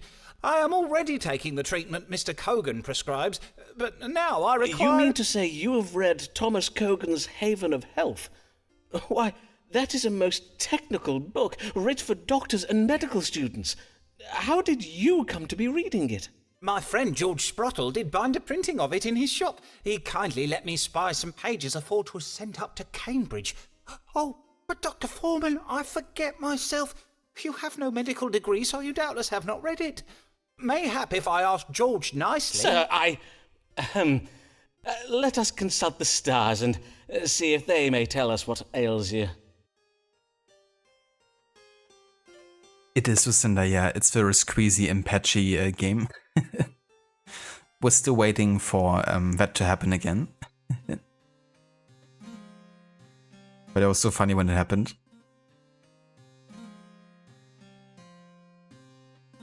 Fine enough, sugar pills are typically placebo pills in some cases. That's true, yeah. They kind of like to also like, test whether or not medicine is like effective.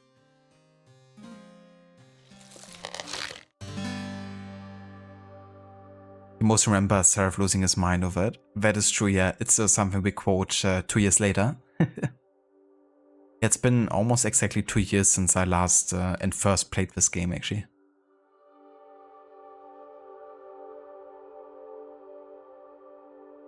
Treat me for the spotted fever. He suffers from hypochondria, induced by the appearance of benign pimples on the privy member. He's troubled with evil digestion. Or he has a spotted fever. Which he does. You do indeed suffer from the spotted fever, Mr. Mugg. Now, as to your cure.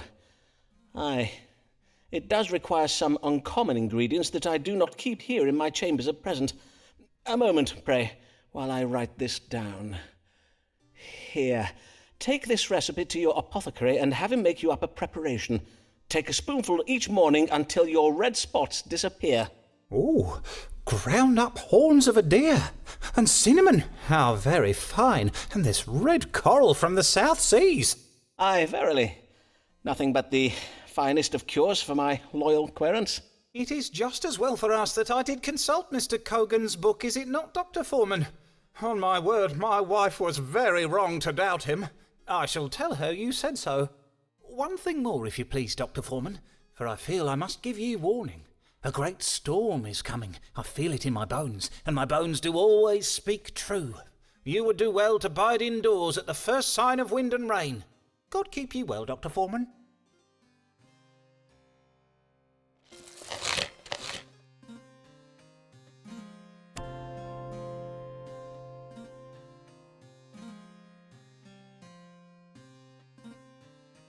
You know, it's quite interesting, but I'm realizing that my guide at this stage can't be 100% accurate. Or maybe it was composed when the game launched and they, in hindsight, changed how much you're getting for each letter. Because according to the guide, I should have now received another letter of recommendation. But I'm actually at 95 out of 100. And the guide also told me that for Emilia, I also should have already gotten the letter of recommendation. But I haven't gotten that either. So I have a feeling that the guide might either not be up to date or maybe they, changed something about it. It would be a bit ironic if I actually end up, not getting the 8 letters of recommendation now. Because in my first playthrough that I've done, which was unguided, I just went with, what I thought in that moment. I did get the 8 letters. And I also got all the achievements on my first playthrough, which was unguided. But yeah, I'm not sure if you maybe get it later. Or not. But yeah, like according to the guide, I should have received 2 more letters of recommendation now, and I haven't gotten them.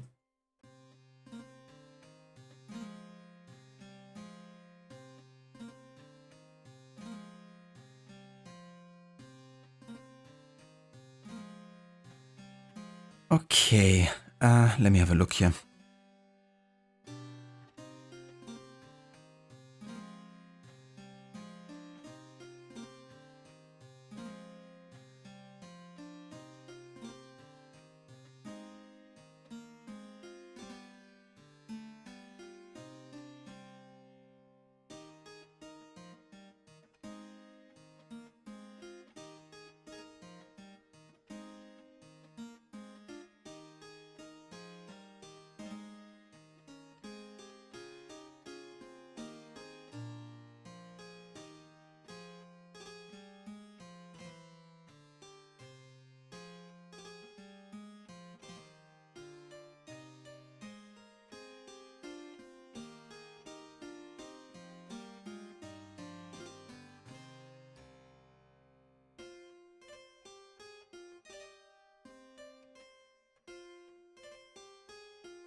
Okay, I'm gonna from now on follow another guide from this stage. But yeah, according to the guide, I should have now also received, the letter of recommendation from Nicholas Muck. Now we still have another 2 cases, so likely we can get it then, I guess. But yeah, I feel like the guide maybe fucked it up for us with Emilia, actually. Unless I still have a chance to get it in the last visit, but I think that one is that is kind of like scripted to be negative. So I feel like we're not getting 1 letter there through her. But the thing is, we have 13 patients, I think, total. And from those 13 patients, I think we can get 8 letters of recommendation. So as long as we still get 8 letters, it's fine, I guess, but yeah, this kind of defeats the purpose of like the perfect practitioner playthrough what I wanted to go for, because I was like literally following a guide for the purpose of making always the right decision according to, what brings us the most, points towards the letter. And it seems like the guide actually fucked it up at some point. So it's a bit ironic, but I'm not too sure if I actually got her letter in my first playthrough either. I mean, I've got 8 letters of recommendation, but as I said, there's supposed to be 13 patients, so there's a bit of room for error, I guess, that you can have. But I'm gonna follow the true achievement guide now and just do it like that. And hopefully by the end we still get the medical license, because otherwise would be a bit ironic. But I mean, it's not like I did the perfect choice in my first playthrough either, you know. I had definitely some mishaps and stuff, so it should be fine, I think. Not enough letters of recommendation. Passed for Hogwarts, rejected. Yeah. It's actually Hogwarts season right now, isn't it? Like kinda the get back to Hogwarts season. Which is why they also have Hogwarts Legacy on a pretty big discount right now, I think. On Steam. If ever it happened too with guides as well, so annoying. It really is, you know. Like, I'm purposefully sitting down and looking at a guide to play the game. Like one time. Like I usually never do that. And yeah, turns out it's actually not quite accurate. A letter? For you? For me? This letter. Someone wanted us to see it. Letter? Who from? Looks like I have a new letter.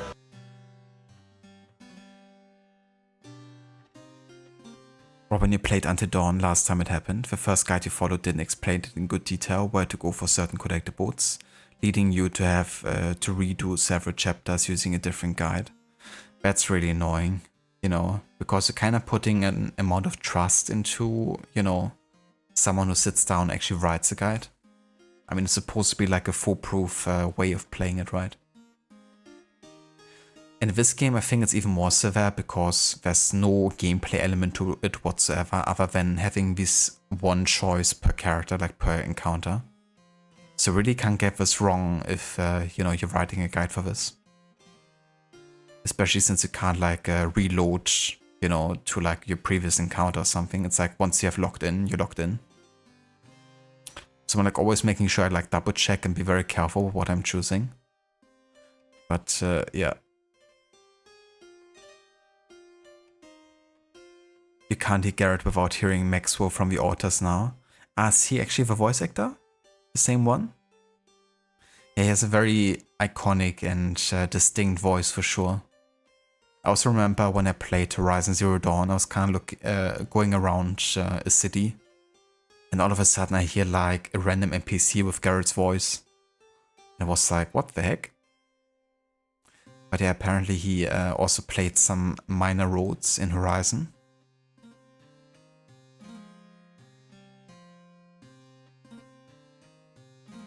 Yeah, exactly, you know, and that guide also had the amount of plus points or minus points you're getting per encounter. So at the end they could have just, you know, sat down and kind of like added it up and be like, okay, does it actually add up to 100? Does it?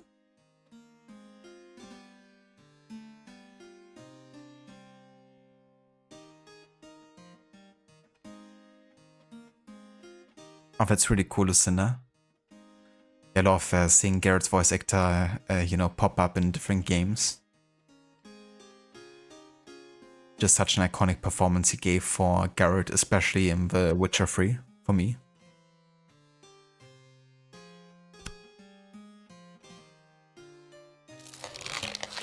Almighty God, guide servant Thomas Black, reach forth thy gracious hand, and slap sense into him.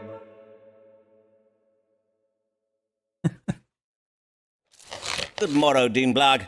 How fare you this day? Well, Dr. Foreman, I must own that I do not fare well, for my recent investments have left me in a rather vexing financial position. Verily, that is ill to hear. Aye, Sir Walter Raleigh's quest for El Dorado failed most woefully, just as you predicted. His ships did return loaded with naught but a few sacks of worthless root vegetables. I cannot fathom it. We are Englishmen. We do not eat vegetables. Aye, a disappointing outcome indeed. Oh, but that is all by the by. For you will be pleased to know that I put my remaining fortune into a new venture so assured of success that I will make all my money back and more. Assured, you say? How very reassuring. I have invested in an expedition to intercept a fleet of Spanish ships carrying gold back from the New World. For this expedition, Sir Walter Raleigh will be joined by that famous military genius, Robert Devereux, the Earl of Essex, so success is virtually guaranteed. There is but one small worry, however. Ah, only one? Aye. 'Tis that Raleigh and Essex set sail full 2 months past, but there is yet no tidings of them. Such silence is a trifle vexing. Have they yet captured the Spanish treasure ships? Surely no ill has befallen them. A most vexing mystery indeed. Let us see whether the stars can tell us what has become of this expedition. This expedition? Expedition 33? I like when he says, we are Englishmen, we don't eat vegetables. It's like, yeah, you only eat brown foods, baked beans, and everything fried. Fish and chips. Gonna lurk for a little. No worries, Aura, thank you for the lurk. Arthur busts in the door. Expedition 33 mentioned. And then it's gonna be like, dim dim da, da da dim dim da.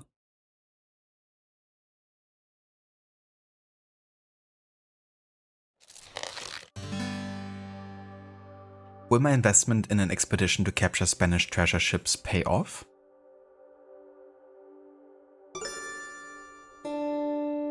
Blarg is a lazy fantasist who indulges in an excess of creative thinking. I mean, yeah. Angels will vest their blessings upon Blarg, but he must be patient. Blarg has been careless with his financial legacy. Raleigh and Essex are sailing their ships in the wrong direction and will suffer a reversal of fortune. The expedition has been endangered by secret information from an untrustworthy authority. Untrustworthy? How very dare the stars throw shade upon my honor thus? My skill in reading navigational coordinates in the stars is unimpeachable. Yeah, we can't choose this. I mean, in hindsight, that's probably the correct choice, but for Simon, it's gonna be B. A violent battle is being waged in a foreign clime. God has granted Blarg good intuition. The moon shines its benevolent light upon the Blarg family fortune. And that is indeed correct.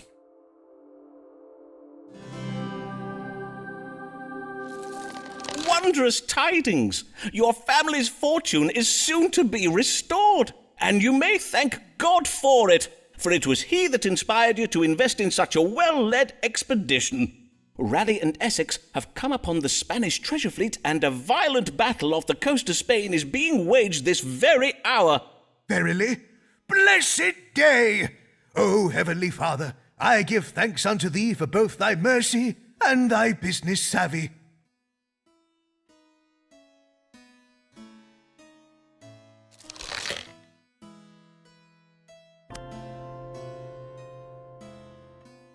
Again, according to this guide, I should have actually gotten the letter of recommendation now. So I have no idea what the fuck was happening, or if I like messed up on multiple occasions. Or if maybe the game has actually been patched after the guides have been put out or something. You know? Like maybe they made it more difficult to get the letters of recommendation. But I mean, either way, the guides should, you know, kind of like still give me the right choices beyond, you know, supposedly having gotten the letters. But yeah, that's like the third, occasion now where I'm not getting a letter that to the guides accordingly I should have gotten. Why business savvy? It's always funny because I always remember watching the Pirates of the Caribbean movies. But when I watch them in English because I was still quite young and didn't really understand English that well. So whenever they said savvy in English, they would say Blaseweit in German. Which sounds quite different, and it's actually 2 words instead of 1.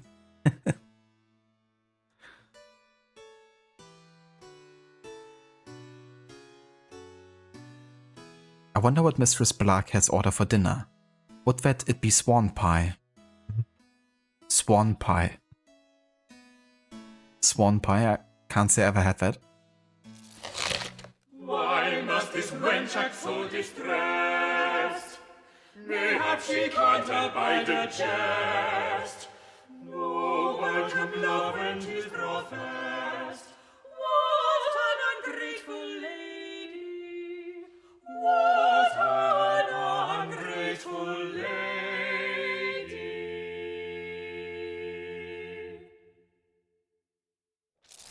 Good day, Mistress Lanier.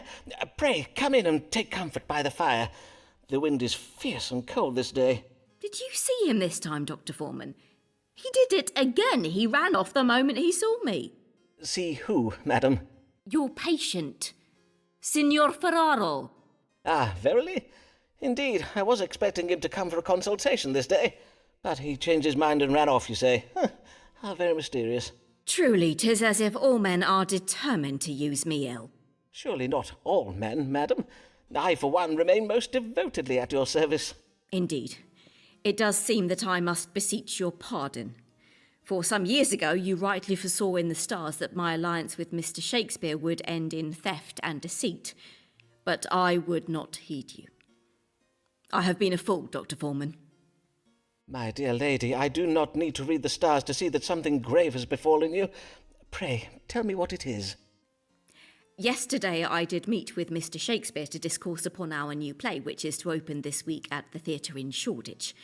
But though I was determined not to confront him about the sonnets he wrote about me, 'twas difficult to hide the heaviness I did feel in his company. I can well imagine, madam. So then, well, he remarked upon my dark humour. To wit, he said to me, Amelia, your pretty brow does furrow, so I will kiss it smooth. And I sense that you did not receive this well? Indeed, I did not. Forsooth, I was so enraged by this, I reversed my flagon of ale full over his head. Ah. Whereon he rose from his stool, declaring I was the most ungrateful and unworthy wench in all of Christendom, and then he flew out of the tavern like a bat from out the gates of hell. A most vivid image, and no doubt most apt. Men who work in playhouses are prone to indulging in such melodrama, of course. Why so many ladies care for such men in preference of those employed in solid, stable professions, I shall never understand. And if only that were all. For this morning I saw a bill advertising our play posted on a wall in my street. It bears his name and not mine. Verily? Surely not. Mayhap there has been some error made. Nay, Dr. Foreman, 'tis no error, for I rushed to the theatre to see what was amiss, but I was refused admittance. Indeed, the player who came to the door denied all knowledge of my collaboration on the play. Methinks Mr. Shakespeare is exacting his petty vengeance upon me for rejecting his sly suit by denying me credit for my work, and he means to deal with me by pretending I do not exist, as if I were a ghost. Or is it he who has become the ghost? In truth, I am not yet sure how that metaphor should work. What monstrous perfidy! Pray tell me what I might do to punish this wretched scribbler. Though I am not adept with a sword, I do have a book that instructs in how to command nefarious spirits. Oh, prithee, sir, I am come not in search of vengeance, but to seek answers. As you know, I have been ill-treated by my husband, and now I am betrayed by Mr. Shakespeare. Pray, read the stars and answer me this, Dr. Foreman. Will I ever be able to trust even love a man again. Okay, this is interesting because now that this encounter has happened, during the conversation we got a plus towards the recommended letter. But actually got it to 100, so technically we should have now... Hold on, give me a second.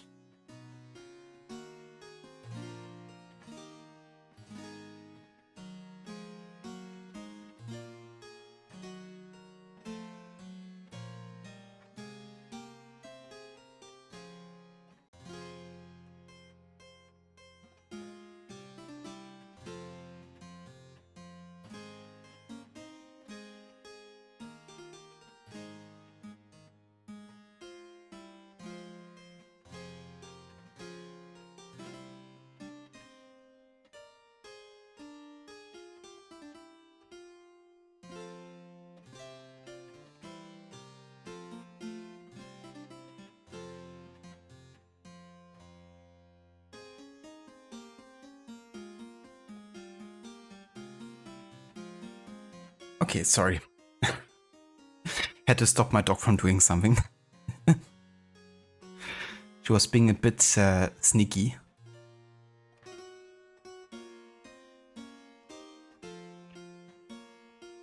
But yeah, definitely it's tricky when, you know, you have to translate a language with dubbing and synchronization.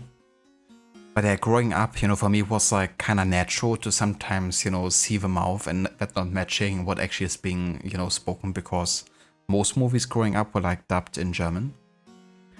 But definitely became more noticeable with time, especially when I, you know, ended up actually, you know, watching everything in English. Like if I now actually sit down and watch something in German dubbed, then it's quite jarring to me nowadays. So it's kind of funny how your brain kind of like, you know, tricks you into accepting that in a way, if you're just kind of like used to it. Listen, I'm sorry, ma'am, did you have some medical condition I can address? Yeah, no kidding, it's like, am I your, I don't know, whatever, but everything but a doctor, I guess. The person you can talk to.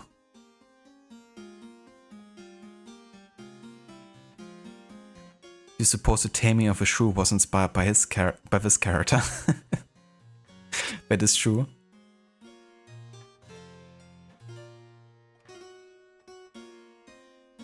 Reminds me of one of the insults in Watch Dogs 2, you know, with the bot. With a kind of like land drone that you can use and insult people with.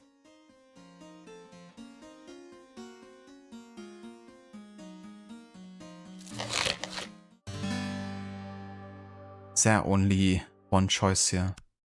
I want to have a quick look here because... Fly away, boyo! Back to your master! It doesn't actually show her here.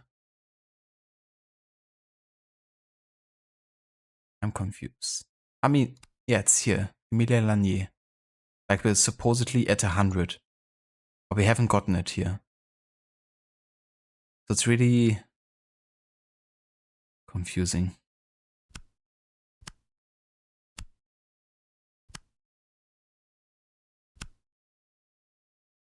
Like we're at 100, but now we only have one option, and that one option is gonna give us minus 15.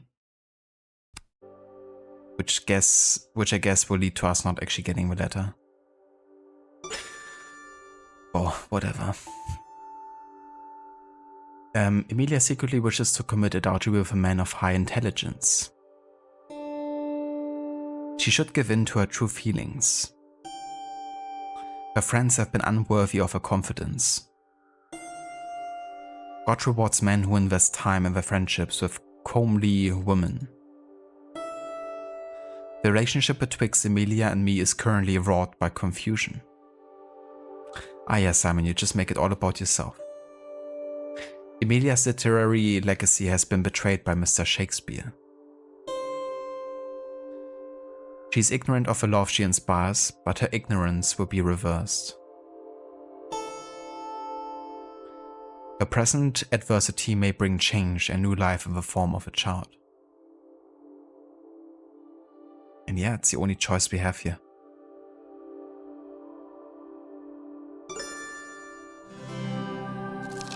your question of whether there yet be a man in this world worthy of your trust and affections, forsooth, I have never seen an arrangement of stars that speaks so clearly. Verily? Then pray tell, what answer does it give? My dear lady, the answer you seek need not be divined by reading the stars. It may be read in the signs you see before you now. To wit, the answer you seek is right in front of you. I am afeard I do not follow, Dr. Foreman. 'Tis your feather quill, a half-eaten apple, your desk is a little untidy, and I must confess the symbolism in Flemish still-life painting has always quite confounded me. Take a skull, for instance. What sense does a skull make alongside a bowl of... Below. 'Tis clear to me now, your face was always hid in shadow, but 'tis you, Mr. Foreman. You are the man who has been prowling me these last months. Dearest, loveliest Amelia, allow me to profess to you my undying admiration for your charms, which are not insignificant. God's womb, et tu, Dr. Foreman. Fie, you of all men to betray me thus. But 'tis true. I now see the answer. For I know now never again to trust a man to guide me. Henceforth, I shall write under my own name, and when there are decisions to be made, I shall take my own counsel and make my own judgments. Farewell, Dr. Foreman, and clean your desk. Verily, it is quite disgusting. It's quite disgusting. Ah, yes, Simon. You know, it's kind of interesting how a lot of the story that Simon does is actually kind of like in the background. It's only like implied. You know, that he's actually the one stalking her. The one that, you know, she comes to him. To then have him guide her about the stars. Yeah, listen, anything but you. A half-eaten apple maybe, but not you.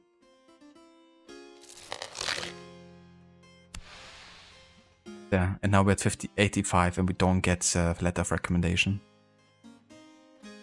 It's really weird because we're also at 100 here now, but you have to be at 100 by the end of it. But of course you only have one option there. But yeah, I don't think I actually got this letter on my first playthrough either. But yeah, this definitely stings. Considering I purposefully followed the guide to get this one.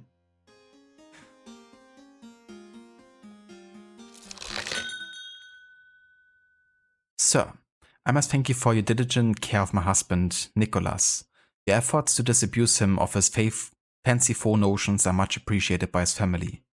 Please continue to speak true to him, that he may one day come to his senses and peace may be restored to our household. Your current long-suffering wife, Sarah Muck. Lancelot Moore is of a great house. Much does depend, much, on his choice of a spouse. He must be well, his consecrated wealth, no matter the love and to have.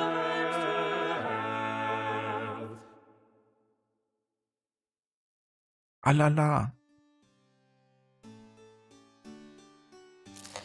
Good day to you, young sir, and well met.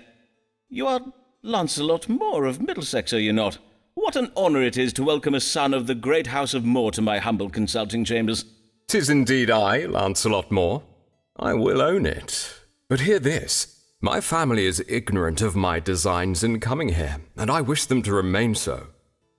Which is why I come to you, Mr. Foreman. For methinks you are not such a man who would ever find himself in the company of a family such as ours. Ah, well, you may count upon my discretion, Mr. Moore. And what is the matter that brings you this day? 'Tis that my family wish me to marry my wretched cousin Barbara. And I take it you would not wish to comply? Nay, I verily would not. Cousin Barbara is a vile little minx. She loves nothing more than to sport with me and play cruel japes. Last Christmas, she even hid a dead mouse in my mince pie. The lady does seem most spirited. The lady? Oh, pish! Cousin Barbara is hardly a lady, for she is not 14 years of age. It is most unnatural to ask a grown man to wed a child. Indeed it is. 'Tis my belief that in these enlightened times we should consider... Verily, Barbara be damned. My heart belongs to a true woman, not a freckled, scrawny slip of a girl. A full-blossomed woman. A woman, you say? Aye, Marion, my other cousin. I see. Ah, Marion, so beguiling are her shapely charms. Oh, to lie, if not to die, in Marion's arms. So soft her lips, so sweet her face. Oh, how I yearn for her embrace. In me she hath such passion stirred, a fever rises in my... But nay, I pray for death and would be martyred if from her I be thus parted. And so you see, you must help me forestall this wretched marriage so that I might wed my sweet cousin Marion. Mr. Foreman? Mr. Foreman? Yes, indeed. Let us see what the stars advise. How might Mr. Moore avoid this marriage to his cousin Barbara?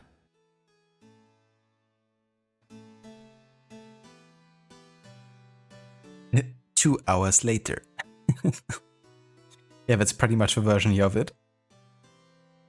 But yeah, I would also fall asleep having to listen to this dude.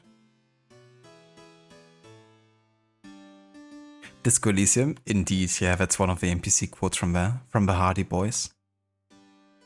Time to work in the shit factory.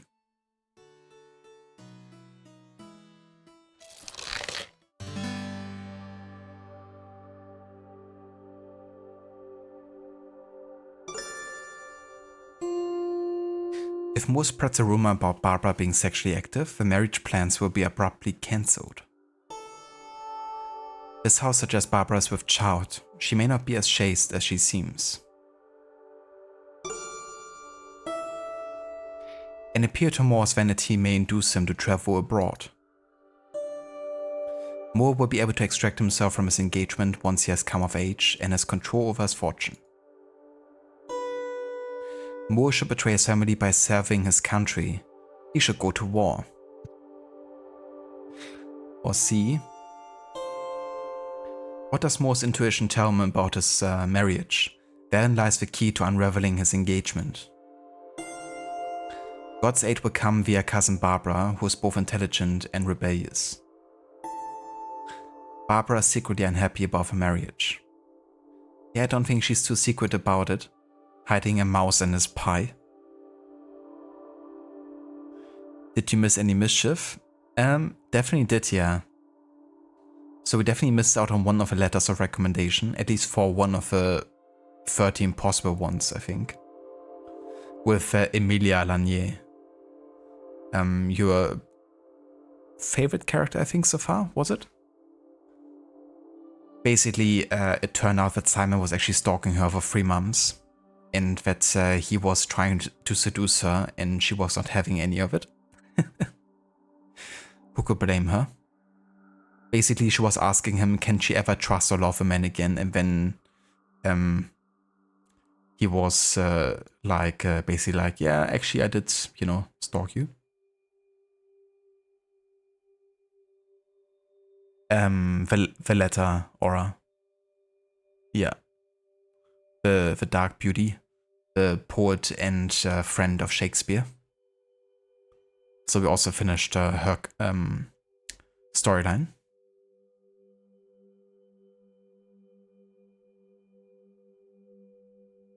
But yeah, not on the best of terms. 'Tis apparent you do not wish to marry your cousin Barbara, but have you considered whether she wishes to marry you? Nay, but I cannot think why she would not want to marry me. I am exceeding eligible. Aye, doubtless you are, Mr. Moore. But do you not think her unkind japes may indicate she harbours some degree of malice towards you? Mayhap you are right. I did find a toad in my bed Thursday last. 'Tis as if Barbara were possessed by a demon. Very possibly. And thus possessed, she may be distracted and not wholly aware of your, fine qualities. I advise you to simply bide your time, for the stars suggest she is a cunning maid who plans to thwart the marriage using a method of her own devising. Verily? Then I will leave it all to Barbara, as you advise. But it shall be on your head if I'm forced to marry her, Mr. Foreman.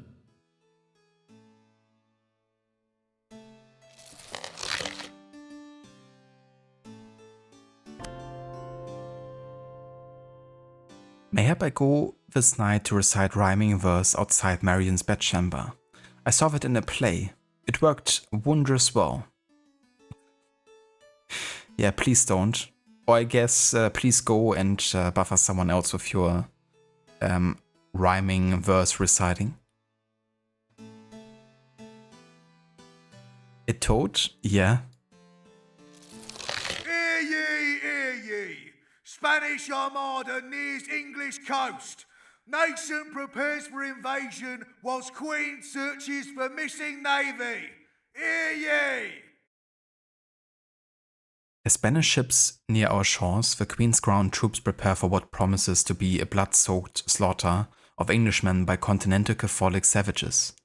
With England's coast undefended, experts predict Spanish ships will be sailing up the Thames to London within days. Sources in the royal court say the Queen is more than a little vexed by the absence of a royal navy, which experts describe as lost. Yeah, lost because Sir Walter Raleigh and Robert Devereux have just stolen it. They landed it for a bit during times of war.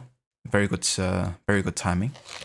Wench, be sure to marry, lest ye be branded a witch. If Mary sees you keeping cat against you, she will snitch. Beware of Mistress Mary Page, she is a nosy fa. La la la la la la la. Ah yeah, the censoring. So instead of she's a nosy, you know what, they're just like, she's a nosy fa-la-la-la. Blessed even, Dr. Foreman. Mistress Payne, what brings you in such weather? 'Tis most dangerous to be about in it. Oh, it takes more than a little wind and rain to forestall me from doing the Lord's work. Besides, foul weather is naught but God's righteous vengeance upon London for the sinful debauchery of its inhabitants. Verily? Then I dread to think what northerners get up to of an evening. Pray heed me carefully, Dr. Foreman, for 'tis on a most pressing matter that I am come.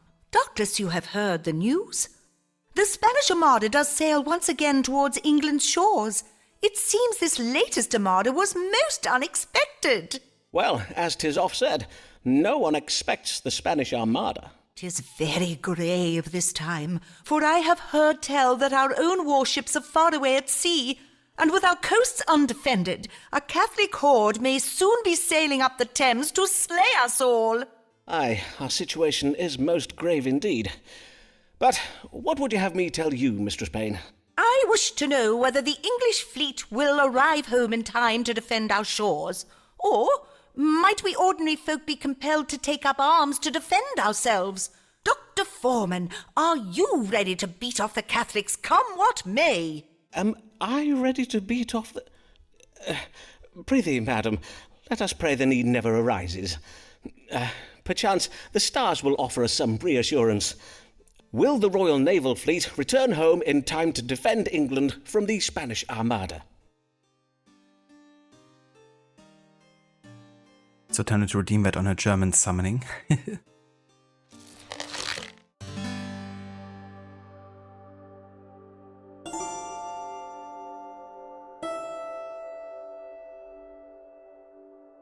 The Spanish fleet will be delayed due to the idleness of her sailors. Catholic Evo Engel 2 have her plans thwarted by a deadly unpredictable event.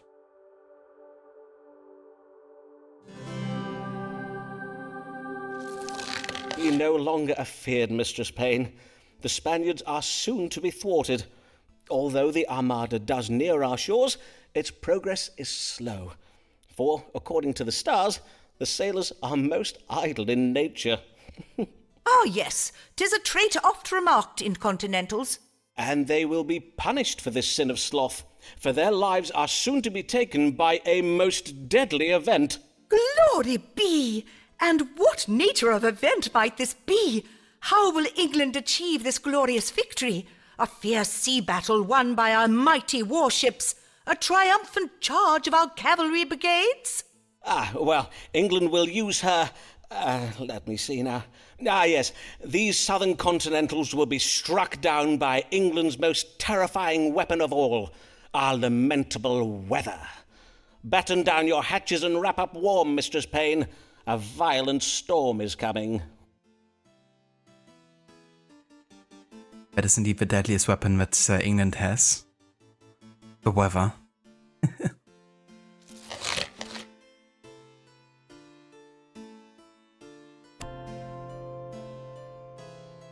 I am most pleased to hear this news, but if Foreman be wrong, may God forgive him, for I will not.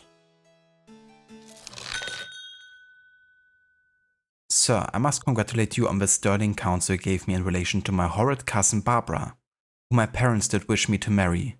As you did predict, the wretched little fiend did at length contrive a method for ending our engagement. She has run off with the Earl of Shrewsbury. Your relieved querent, Lancelot Moore, Esquire. And that's 30% towards a letter of recommendation. Pray take care, for say, did you hear what the Countess says about peas?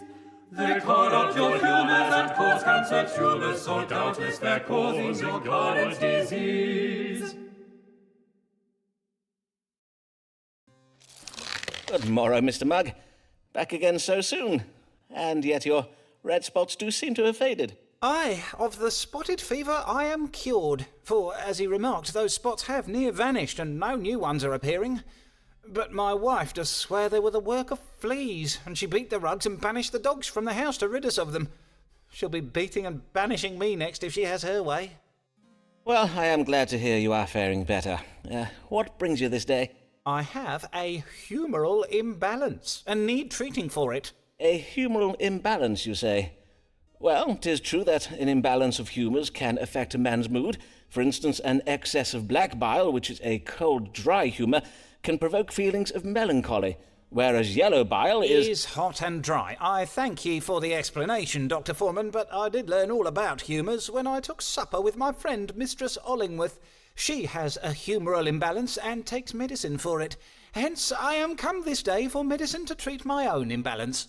I see. And what mental symptoms are you experiencing? Any unusual or troubling feelings? Aye, very troubling.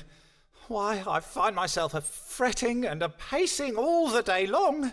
Even my wife has remarked upon it. Anxiety and agitation. Pray tell, did these feelings begin before or after you spoke with your friend, Mistress Ollingworth? Let me see now. After, methinks. Aye, after. Why? Does that matter? Yes, quite possibly. But let us see what these stars do have to say. What humoral imbalance does ail my querent, Nicholas Mugg? Simon's like, yeah, I already know the answer. But let's pretend we need to have a look at the stars.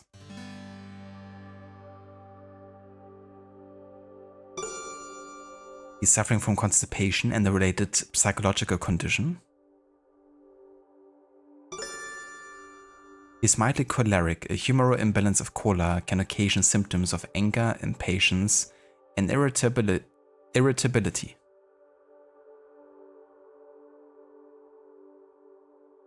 This guy sounds like a hypochondriac. He definitely does, yeah. It's like, I heard of the, theory, and now I think I'm, kind of like affected by it himself. As soon as you learn about it.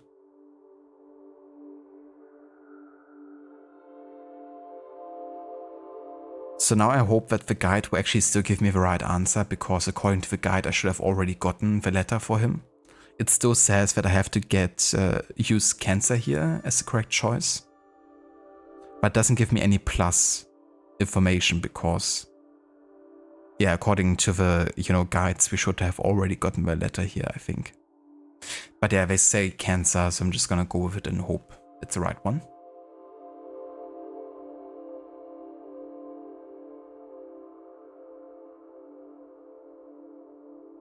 He started reading WebMD recently.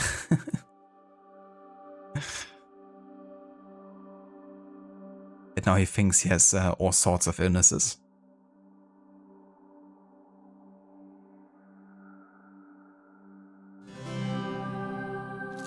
Have you a diagnosis yet?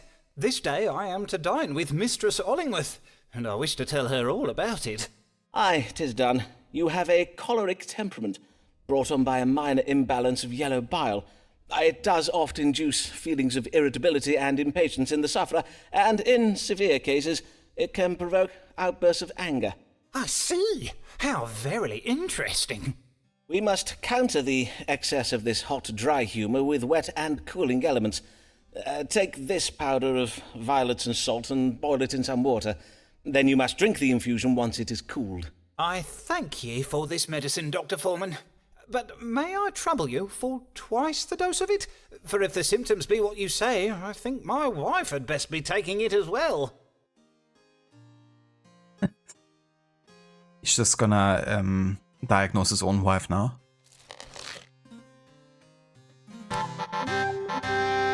Okay, now we got the letter of recommendation. Nice. Alright, finally. That's the second one. Well, it's not saying that we have gotten it yet according to this, but we will. That will end well, I'm sure of it. Mayhap I secret the cure into my wife's ale. I do not think she would take kindly to learning she has an imbalance. Yeah, sure, just poison your wife constantly. Hear ye! Spanish Armada sunk by English storm! Hear ye! Nice. So we actually predicted this right then. That the Spanish Armada was affected by the English weather. The deadly English weather. Proving once again that God loves England more than our Catholic enemies.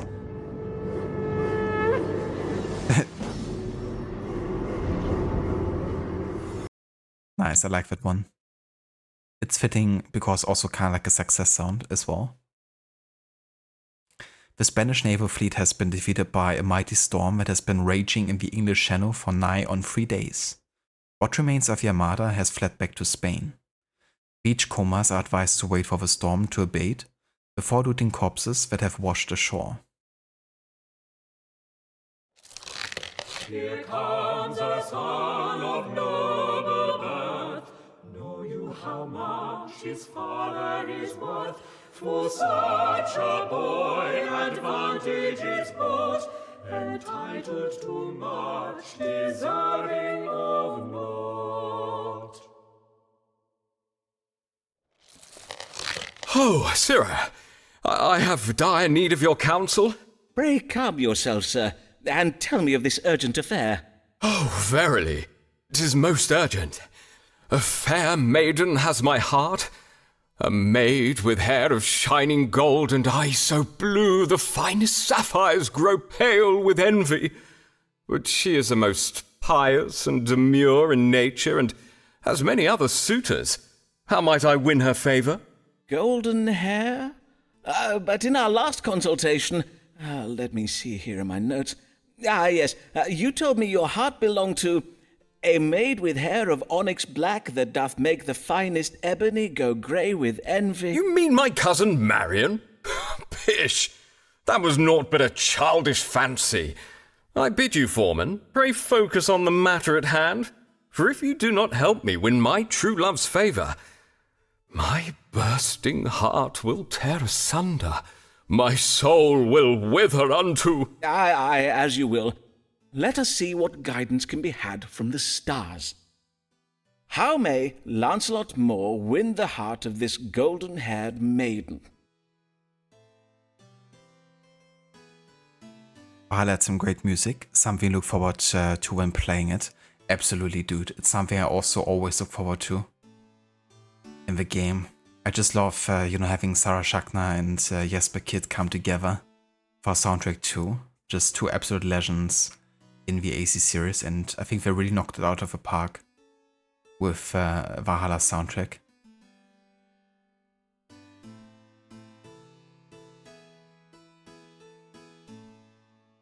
It's definitely among my favorites as well in the series. This guy, yeah. Yeah. This dude always has like a new love romance every other week, and then recites poems like 24/7. Poor diddums. The music is chef's kiss, absolutely, dude. Yeah, they're probably my two favorite composers in the series.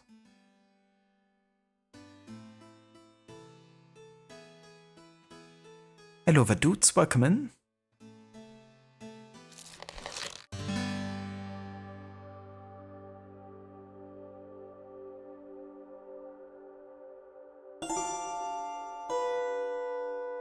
The maid's father has a deceitful business partner. Moore should lie about the size of his fortune, a trifling task for such an oversauce peacock.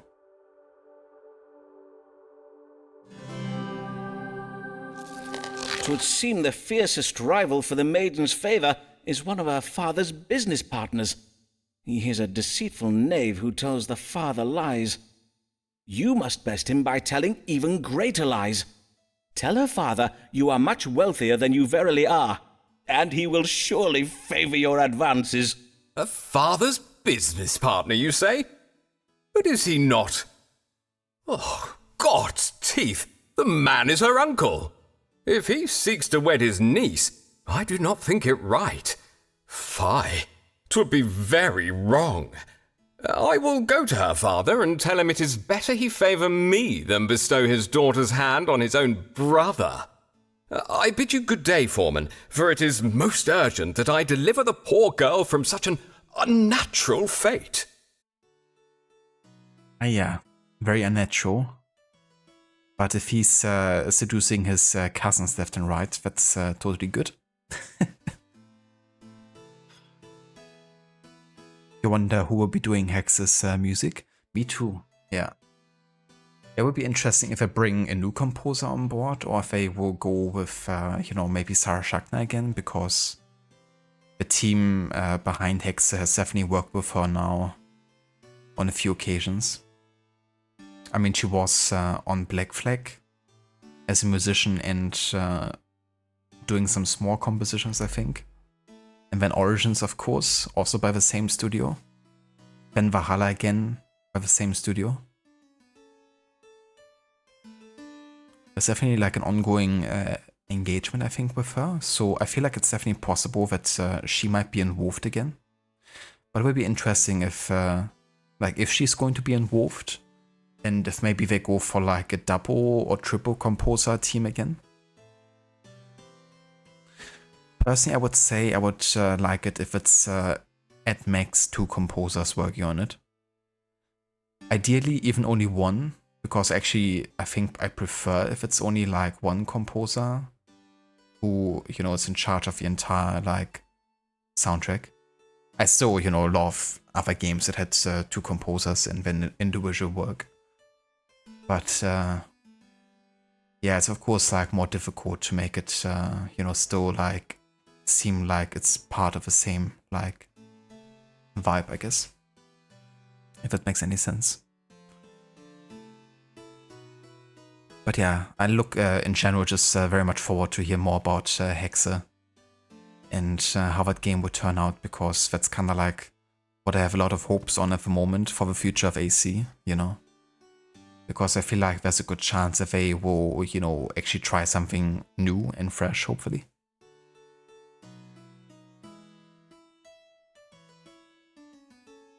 Tell him how you really feel, Simon.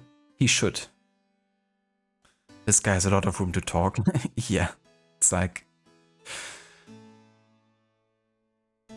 You're not in a position to really judge there, are you?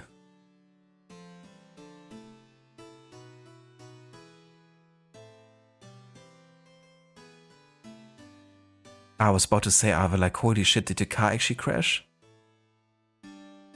But that's good, that's, you know, it didn't, but you're alright, and everything is good. But yeah, welcome in, Ava, good day. And how's it going? Welcome in. I'm doing quite well. Yeah, playing a bit more Astrologaster. It's kind of nice, you know, after like Clair-Obscur and, you know, being a bit more in a sweaty mode with the expert difficulty to play something that's a bit more chill and just mostly reading or listening. But yeah, having a good time with this game. It's very fun and entertaining.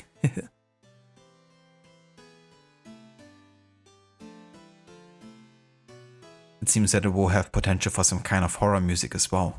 That is true. Yeah, I wonder how far we're gonna go with like certain horror elements.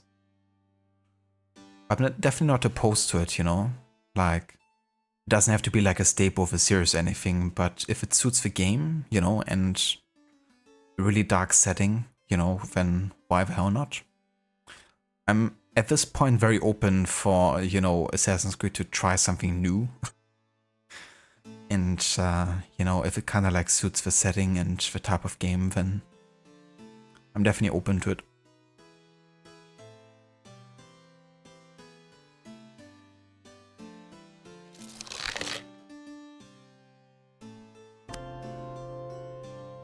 An uncle who wishes to wed his niece? Who does the scoundrel think he is? King Richard III? Alice Black, she likes a drink. She does care not what you think. Her head may end up down the sink, but Alice cares not what you think. Her head may end up down the sink, but Alice cares not what you think.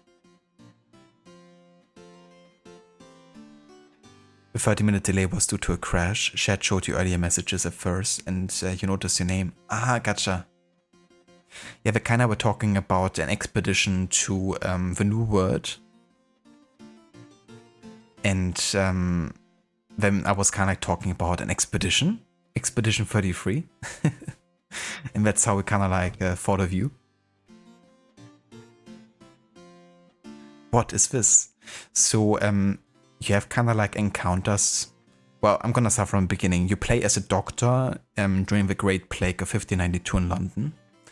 And that doctor is also an astrologer and uses the stars to kind of like treat his patients. And he supposedly cured himself with a strong water of the plague and then got a great reputation, so more patients came to see him and have him consult the stars for them. And that also includes some famous people as well.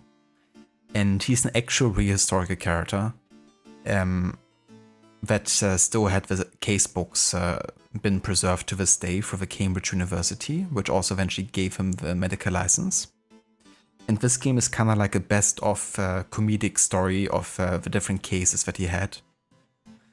And every time you have like a new case or like a new encounter with a character, they have kind of like a musical introduction with this kind of like Renaissance chorus. And then the rest of the dialogue is like without singing. But yeah, every time you have like a new introduction to the next scene, it has like a small kind of like chorus introducing the characters.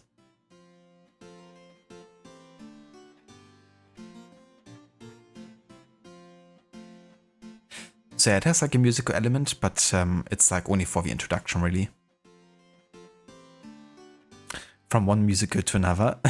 Yeah. Yeah, in a way it's fitting, I guess. I mean, we have plenty of singing in Clair-Obscur. A lot of French singing though. Good day, Mistress Black. What brings you? Oh, Dr. Foreman, I have worked myself into such a state that I have urgent need of you. Oh, you have you? Well then, let me just, Yea, I have urgent need of your counsel. I am certain that my husband Blarg is hiding a shameful secret from me. As you doubtless did note from my flushedness of face and heaving of bosom, I burn with the fever of suspicion and curiosity. Indeed, I did remark a fever upon your person, and wish fervently that I may bring it to a speedy resolution. Let us see. What is this secret that your husband Thomas Blarg hides from you?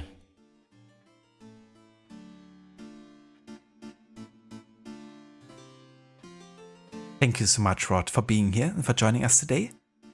This game is pretty funny. Definitely want to play it myself at some point. I catch you next time.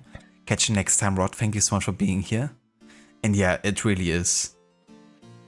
It definitely at some times gives me also like Monty Python vibes, you know, with the type of humor they're using. And being also like, you know, set in history.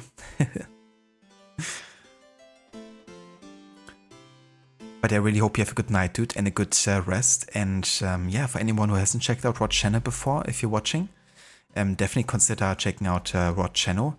He's at the moment playing through Tomb Raider and finished Tomb Raider Chronicles today. He's also playing more Tomb Raider games as well. I'm also a big fan of Assassin's Creed, and at the moment he's been playing through the series with AC Odyssey, where he's doing a mercenary focus. So he's kind of like trying to get to the max rank in the tier system for the mercenaries. And yeah, that requires quite a bit of grind. And also getting the other mercenaries out of the way. But there's definitely an end in sight, and he's gonna soon, I think, get it as well. And yeah, then he's gonna next play some AC Valhalla. Gonna look a lot at the Alliance map there. Looking forward to see how the channel point will return, because you were kind of mentioning that you had like a twist added to it.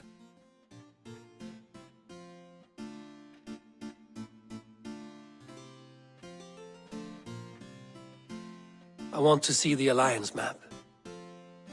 I want to see the redacted map. Is what it should say.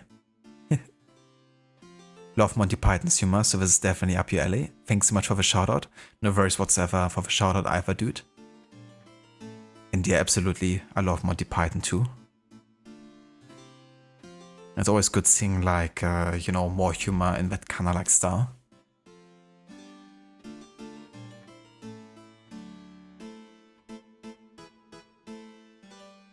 Can't wait to see how it will be used this time. Me neither. I'm looking forward to it. And definitely also looking forward to a Valhalla soundtrack. But yeah, catch you next time, dude. Hope you have a good night, and we're definitely gonna see you tomorrow.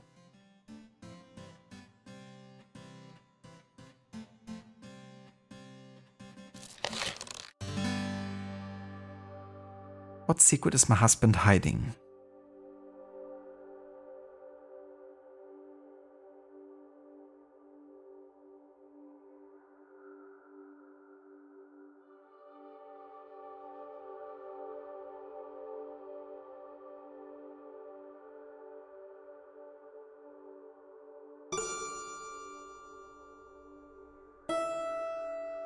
I see intelligence, authority.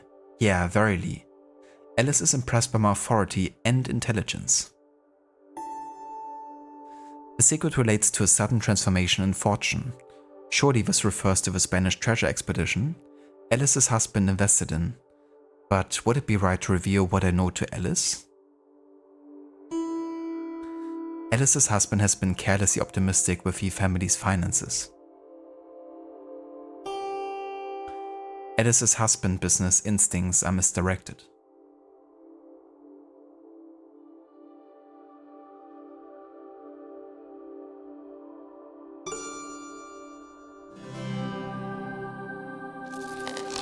I fear the secret your husband hides is a sudden transformation from wealth to pauperdom. For he has been careless with your family's finances by making a series of bad business investments. Lawks a mercy! That boil-brained chump has ruined us! Upon my virtue, I can hardly bear to think on it. Nay, I cannot even!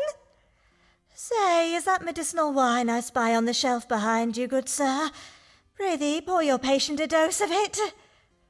Simon makes a fine figure when he reads the stars wisely. Mayhap I stay a while and take wine and a little else with him. She doesn't even care about the fact that they have been ruined. Just gotta get more wine, I guess. Oh yeah, this is actually the first appointment in the year 1598. So we're gonna change the streaming title accordingly.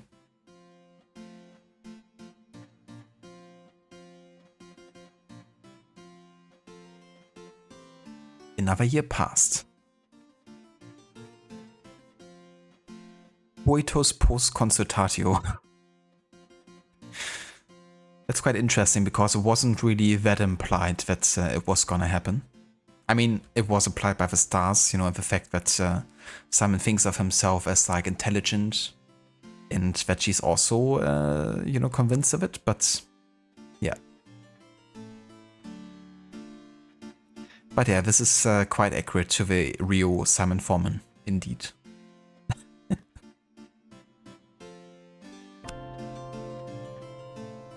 Of all the vices, why must my husband choose greed? A drunken fornicator gives a wife far less trouble than a gambler. Yeah, I'm sure she wouldn't mind having a drunken fornicator as a husband instead. Alas, for little Anna, such sorrows she has borne, since she was made alive. She has much to mourn. 'Tis vexing, 'tis trying.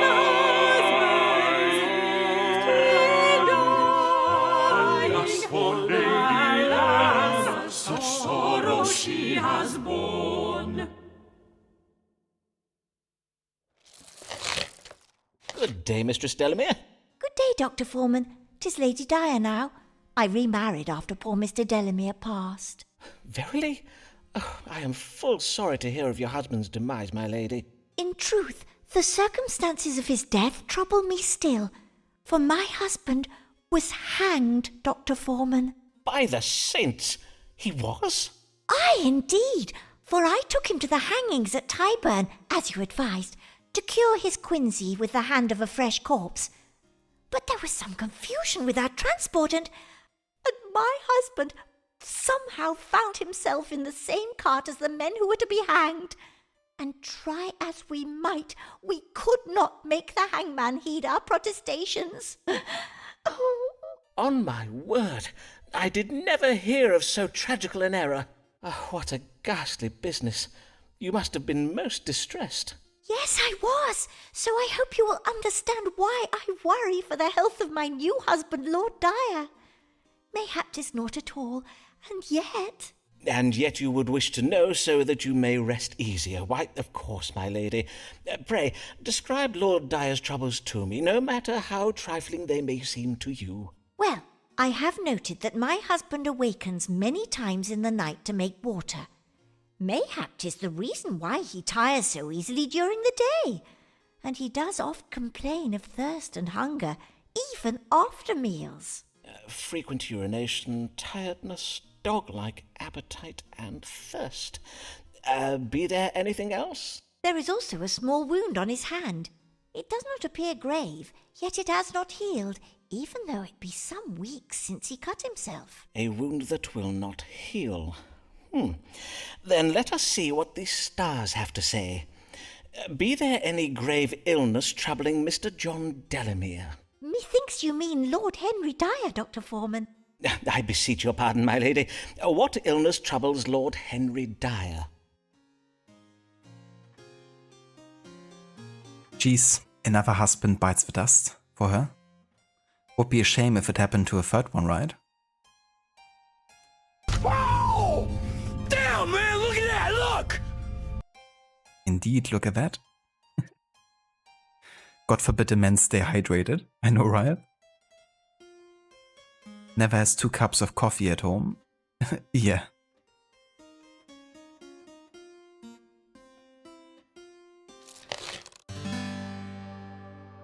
What ailment troubles Lord Henry Dyer?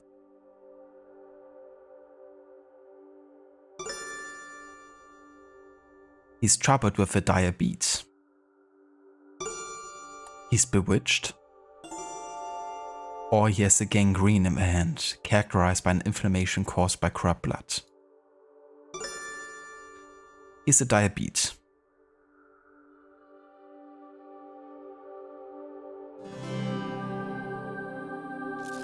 It would seem Lord Dyer suffers from the diabetes. 'Tis a grave case of it, I am afeard. God mend me. Then how am I to keep my husband from dying of it? Well, the consumption of lettuce seeds and barley water can help, and you must not allow him to take honey or sweetmeats. In truth, I am a little concerned about the wound on his lordship's hand, though it be minor. 'Tis the diabetes that prevents it from healing. Oh, then what should be done about it? Take Lord Dyer to a barber surgeon, where he may have leeches applied to his wound. This will draw out the corrupt blood to hasten the healing.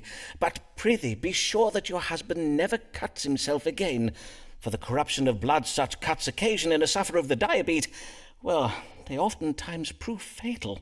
Oh, then I shall do precisely as you advise, Dr. Foreman. I thank ye heartily, sir. Good day. But now she's gonna end up just feeding him cake every day.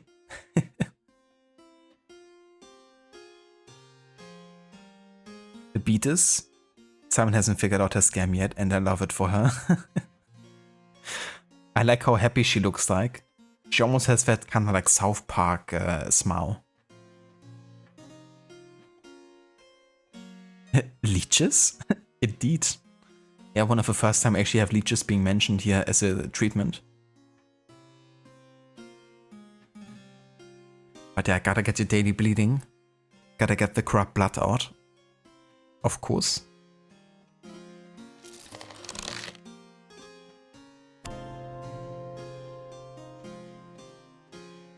Honey, sweetmeat, cuts.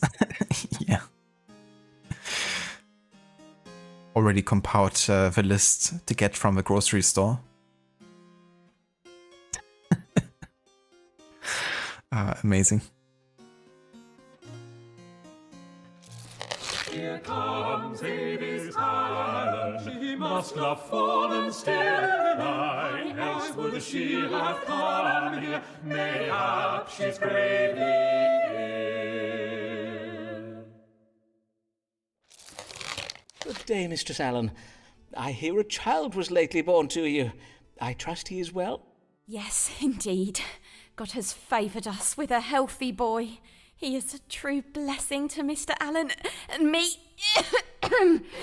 And we pray he remains so. That is, that this child remains in good health. And as I do ail of something, normally I would not have come, but methinks 'tis best I am treated, for the sake of Marmaduke, lest he take ill from me. I see. Then pray describe your troubles to me, Mistress Allen.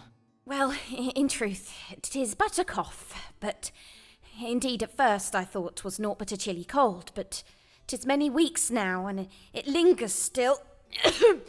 Forsooth, I am afeard it does grow worse. Many weeks, you say? Aye, that is most concerning. Let us see what the stars have to say. What ails Mistress Avis Allen, and how may she be cured?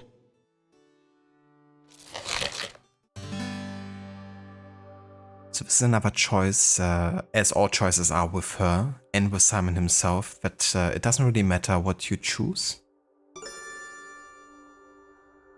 Mistress Allen has a grave case of mattering in the breast.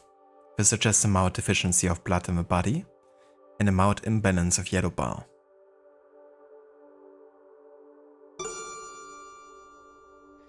Mistress Allen has been bewitched and is in mortal danger.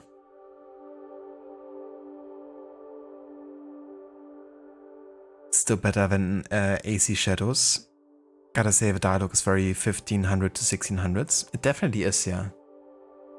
It was developed together with the Cambridge University and some actual historians, so they made sure to have proper Old English.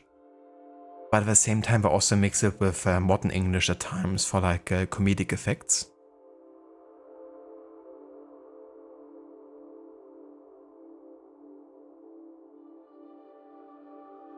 I feel like the lack of historical dialogue is one of the problems with AC Shadows. That's something I appreciate in the AC games, and I kind of like, you know, put in, you know, words that they may have been, you know, saying at the time. A good example is, for example, when you have AC Black Flag, and some of the words that they've chosen there, and even the way they've written some of the words are also like Old English. Because Darby McDevitt made sure to actually, you know, do lots of research about the language of the time too. So it's kind of like a great thing when, you know, developers go with Mao.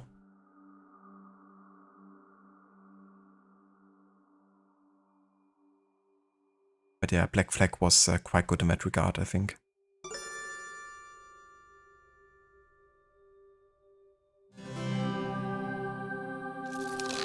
Before I complete my judgment, madam, I must ask a question of medical relevance. Who is the true father of your... God mend me, Simon! You would plague me with your suspicious fancies even now, in my very hour of need. Have you no thought for my son and my... I am full sick of your jealous delusions. Oh, verily, I should never have come. I will bid ye good day now, Simon. But would you not wish to know what ails you? Indeed, I would. Which is why I will be finding myself another doctor. Oof. You to AC Hexer right now, help me Obi-Wan Kenobi, you're my only hope. Yeah, I also definitely have quite a bit of hope for Hexer too.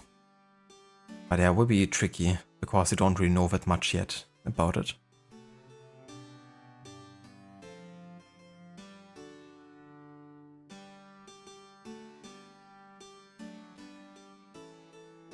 You meant to write Darby McDevitt, now the jokes falls too flat. So Levy's still in Mexico? She is, yeah. But she will return on Sunday, if everything goes well. There's a bit of a storm apparently, like across the Atlantic, so we have to see if everything goes alright with the flight. But yeah, she's gonna return on the weekend.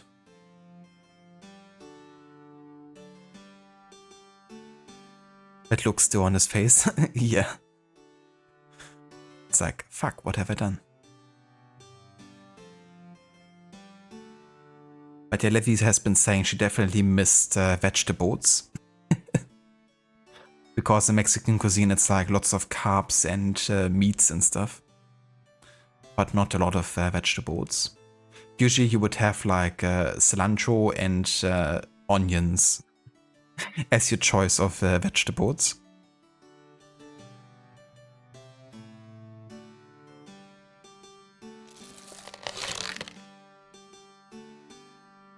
But yeah, that finishes the case with Avis. She won't return for another consultation.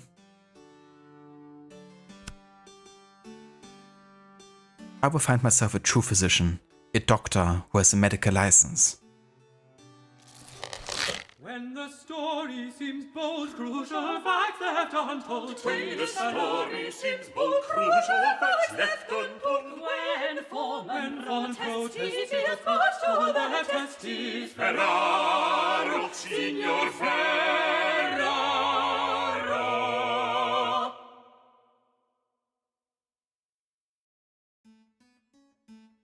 Now we can forget about the failed joke. No vegetables are, you don't know why, but you would have expected there to be a lot of vegetables in Mexico.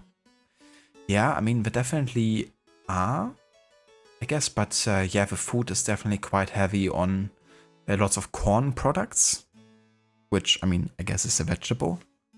But yeah, they have like lots of dishes based on corn, I guess, you know, if it's just the corn itself or if it's like, you know, corn tortillas and stuff.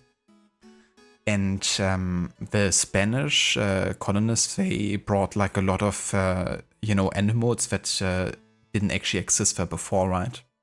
Like a lot of cattle and stuff. And that led to like lots of, you know, kind of like meat dishes, I guess. Before the colonists actually arrived, they had like lots of, you know, bugs and insects that actually was part of the diet of the people that lived there. before the Spanish came. But yeah, now it's definitely, you know, quite a meat-heavy kind of like diet.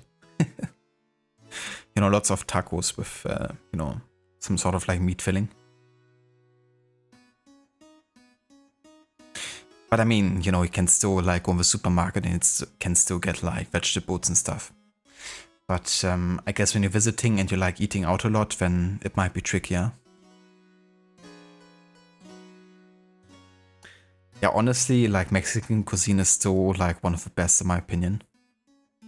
Like when it comes to the flavors, it's still, you know, just great. And it's funny because I didn't really know what real authentic Mexican food was before I met Levi, I guess. Or at least I never really had it myself. Like what we usually understand here is like Mexican is usually more like Tex-Mex, you know, food. Which I guess still can be partially like Mexican, but that's like really more like closer to the border to, you know, USA. That's where you have like more like flour tortillas and stuff pop up.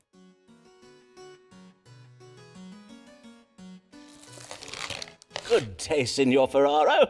How may I do you service? How may you do me service, huh? 'Tis the question, is it not?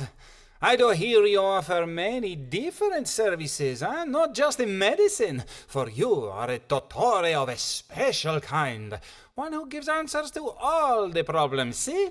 Forsooth, 'tis true, Signor.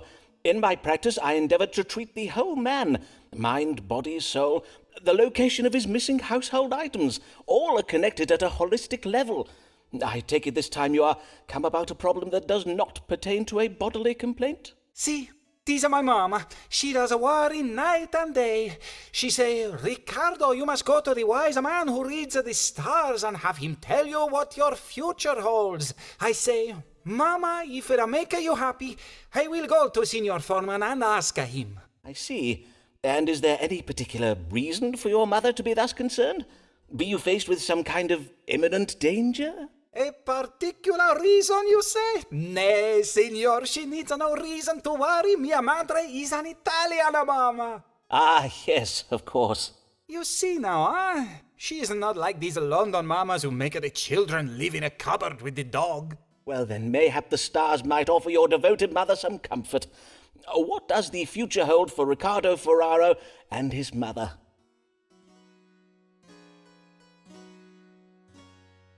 But you do love Mexican food, you prefer Eastern Asian food, Chinese, Thai, Korean, Japanese. Yeah, dude, I also love, you know, like the Asian cuisine as well, and there's so much variety. But yeah, also do love Chinese, you know, Thai, Korean. Japanese for me depends, I guess. Like there's definitely lots of Japanese dishes I really love, but I'm not sure I like Japanese cuisine quite as much in general as I like the other three. But I also love, you know, Vietnamese as well.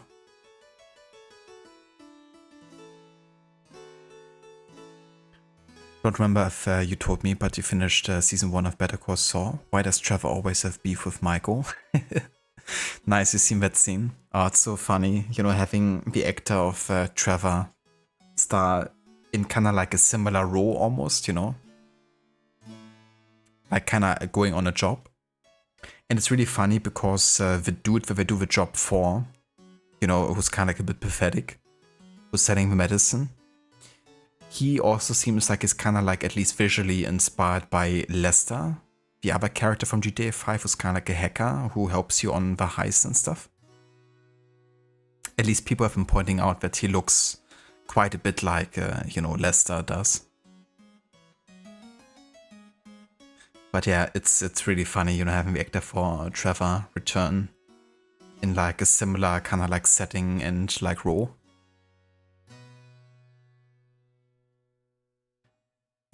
Yeah. Yeah, I mean, that voice you definitely can't, you know, separate too much from Trevor.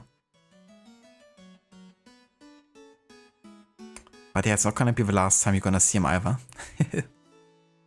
He's gonna return eventually.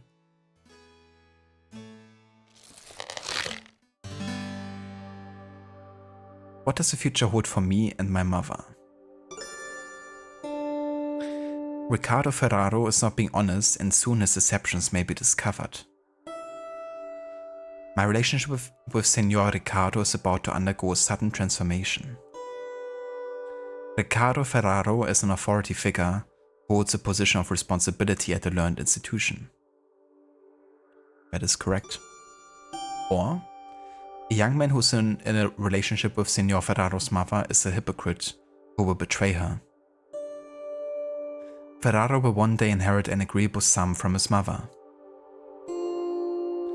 The Ferraro family is frugal. This includes Senora Ferraro, who has carefully managed her personal fortune. So the choice here doesn't matter, so I'm gonna expose him here. That he's actually a real doctor. And he's kinda like, coming here to expose us. But he's actually from a college of physicians and definitely not Riccardo Ferraro with his fake accent. You notice that too, Lester, Micah and Trevor, the third guy should have been black and resemble Franklin.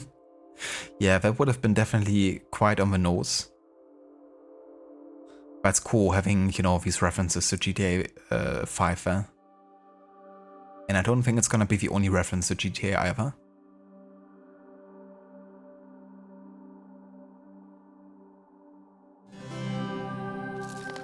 I am afeard these stars reveal information of a most disturbing nature. Verily? Aye. When you first came to me, you did tell me that you worked in trade. And yet my chart very plainly indicates that you are an authority figure, connected with a learned institution over which you hold a position of responsibility. Indeed, it would seem that you are not who you say you are. Do you deny it, senor? Oh, sirrah! You would accuse me of calling myself something I am not? Look at you, sirrah, a charlatan who would call himself a doctor. You are naught but a pretender. Fie, sir!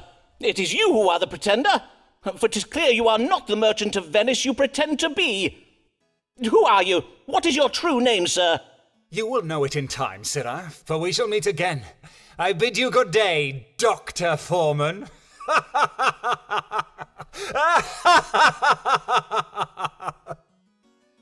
That evil laugh.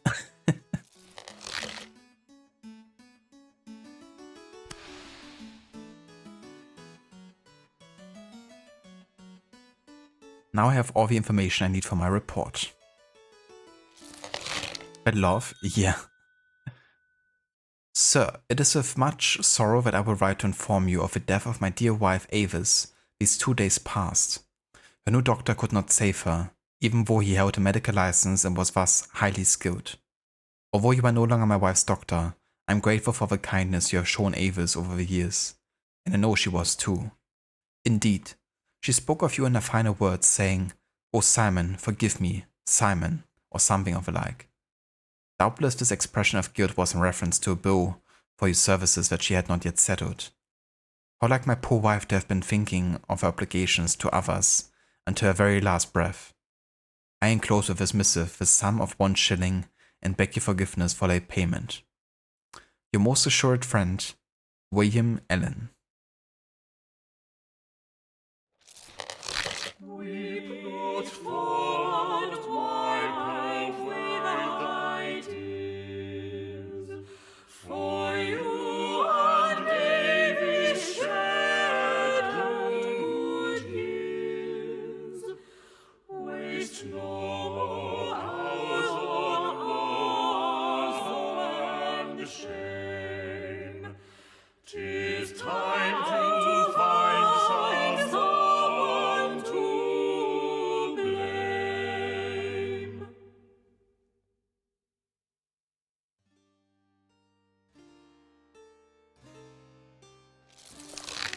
But why did you not let me save you, Avis? Why did you entrust your precious life to another doctor? An ignorant impostor who knows not how to read the stars to judge an illness. Oh, my beloved Avis. Why did you die before I had the chance to?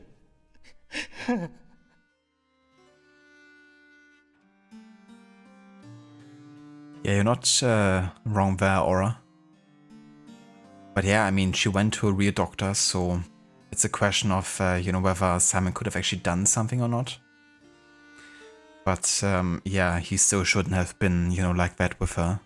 He should have still tried to kind of like, help her instead of making it all about him. You feel bad for him, Dr. Darling.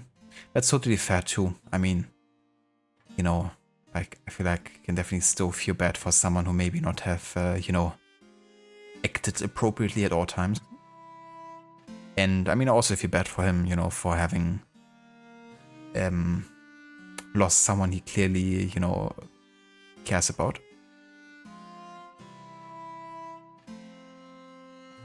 But you're almost off at the same time. Yeah, that's Astrologaster for you. Who is to blame for the death of my beloved Avis? So this doesn't matter again. Like, we can choose whatever we want to. I caused this tragedy by being aggressive and careless in my behavior towards Avis. God is punishing me for not having been more pleasant romantic partner for Avis. Yeah, maybe not entirely untrue, but also not entirely correct. Lies and rumors circulating about Avis concerning her Catholic faith and mayhap even our affair provoked anxious passions that exacerbated her illness. Avis lavished such attention and care on her child, she neglected her own health. Avis's death was the fault of a licensed doctor with a medical degree. That must be it. Avis's surprising decision to see a new doctor led to her death.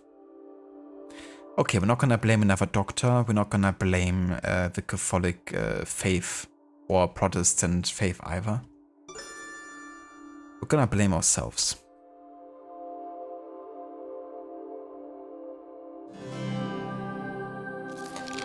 So 'twas I. I am to blame for Avis's death. If only I had not driven away with my ill-tempered, unkind accusations. Would that I had turned my thoughts to her illness and away from my own selfish needs. How will she ever? How will I ever forgive myself?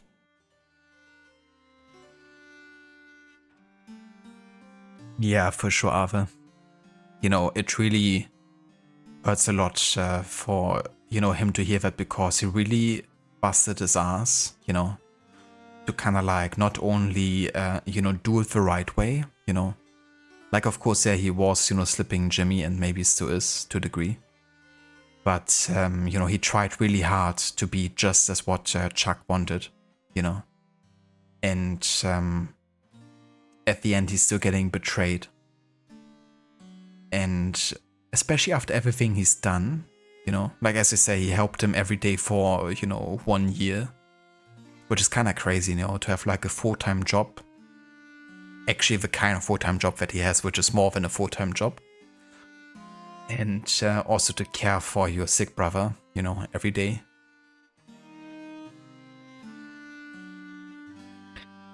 But yeah, I'm gonna share more of my thoughts in the later seasons, like once you have advanced the Chuck plot. Because I wouldn't want to take away too much. But, yeah.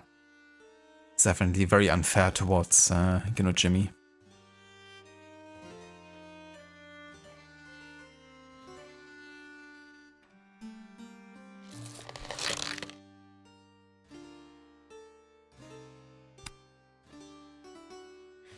Oh, Avis, if I summon my spirit guides to aid me, would you consent to speak to me from beyond the grave?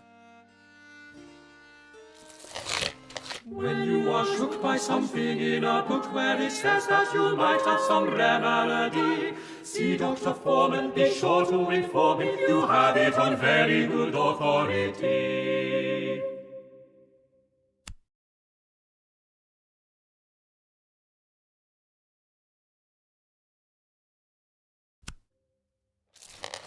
Good day, Mr. Mugg. What brings you? I am exceeding ill, Dr. Foreman. Verily I am. And you know my wife. She is refusing to hear anything about it. 'Tis but another of your delusions, Nicholas, she says. She will not even look at it. Look at what? Oh, I see. You may pull up your breeches now. Pray let me examine you more closely. Raise your chin, if you please. Now, loosen your garter and remove your stocking. I am afeard this verily is grave. Most grave indeed. 'Tis? Verily? I believe so, but we must have it confirmed by the stars. Let us consult them now. What explains these swellings that have arisen on various parts of Nicholas Mugg's body?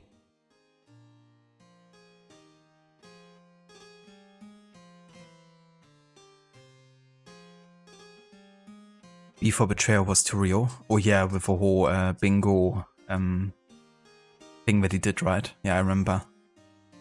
B for brother. For betrayal. We loved him going back to Marco for the final episode, returning to Slip and Jimmy, and how that ended. Kinda heartbreaking, not gonna lie. If not mistaken, the ring Jimmy wore at the end was the one he had in Breaking Bad, right? That is correct, yeah. And now you know where that ring stems from, and what it also, means to him, in a way. Like the whole connection to Marco, and I guess kinda like the schemes that they've been running.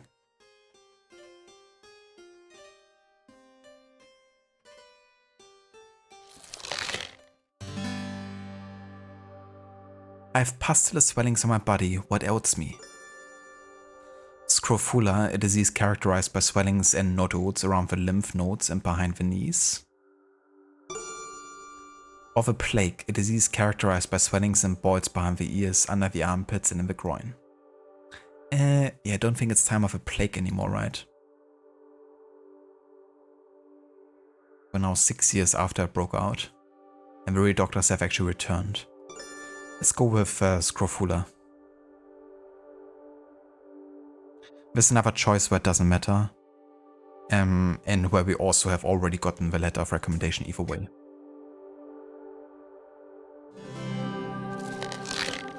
You have scrofula, a disease commonly known as the King's Evil. It is very grave, but worry not, for I have a cure close at hand. Ah, the King's Evil. 'Tis the ailment that may be cured by the placing of royal hands upon the neck. Oh, you do not mean to say that Her Majesty the Queen herself is at this very moment... What? No, of course not. I was referring to my famous strong water. A moment, if you please, while I retrieve it from my cabinet. But, sir, unhand it, sir. The dosage is very precise. You must not... nay, not the whole bottle. Ye gods, man, what have you done? Methinks I am dying. Oh, woe! A fatal dose! Alas, I am sorry for it, sir, but you were never meant to drink so much of it. Oh, may God forgive me. Nay, do not blame yourself, Doctor. Thank ye heartily, for at last all shall know, my wife, my friends, how wrong they were, and how I did speak true. William! Oh, curse it, where is that feckless manservant of mine? William! Go forth and fetch the vicar!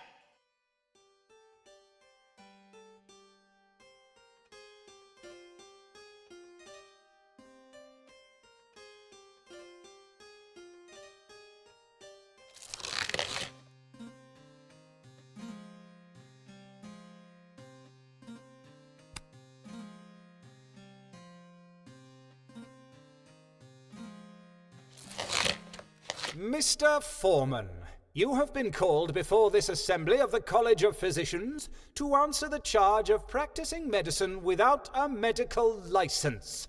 What have you to say in your defense? Would you deny practicing medicine, sir? Why, no, I would not deny it. My practice is well known.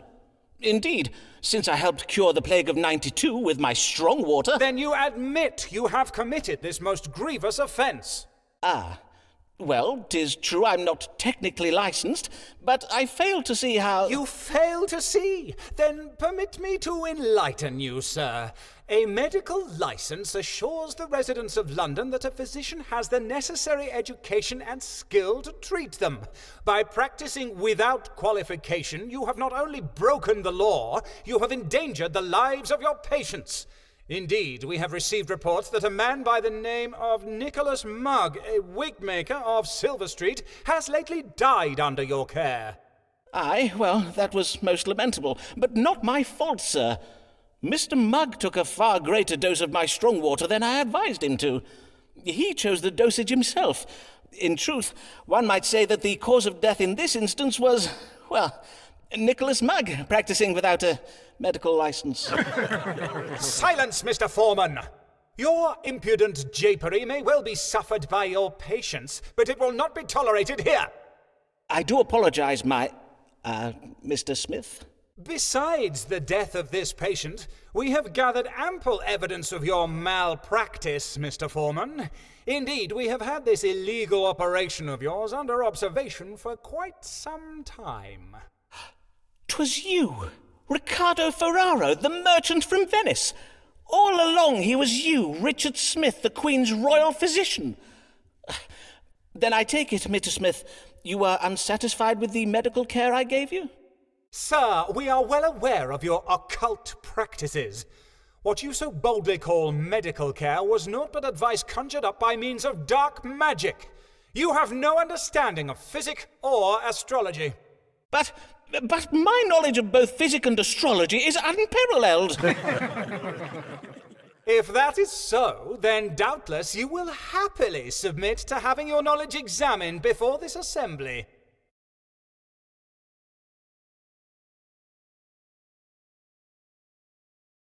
This brings me back to that game we played set in Roman-like times, horrible histories, ruthless Romans, where we also had like tons of, quizzes we had to answer.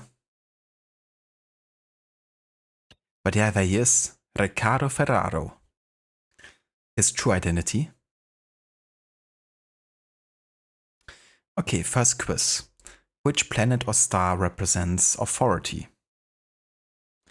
That is going to be the Sun. Men are from Mars, women are from... That's not astrology. Phlegm is cold and moist.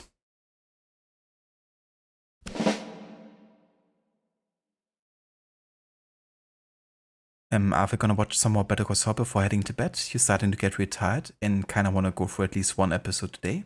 Hope the rest of the stream goes well. Have a good one. Thank you so much, Ava. I really appreciate it. Thank you for dropping by. Hope you have a good time with more Better Call Saul. Definitely hope you enjoy the start to season 2. And yeah, glad that you're enjoying it so far with season 1. And yeah, definitely it's gonna go well. I'm only gonna do this encounter and then I'm also gonna call it for tonight. Still have to get some dinner sorted and wanna watch some football. But yeah, hope you have a good one. Thanks for being here. Men are from Mars and women are from Vars. Exactly. And also, for anyone who hasn't checked out Arve's channel yet, definitely consider doing so. He's been playing a bunch of different games, like recently Spider-Man Remastered. Also played Lies of P. Also a big fan of the Assassin's Creed games, Cyberpunk, and many more. So if you want to check it out, then definitely check out the link in chat. And that's the voice of a shout out, Iva Ave. Take care, dude, and hope you have fun with Better Call Saul.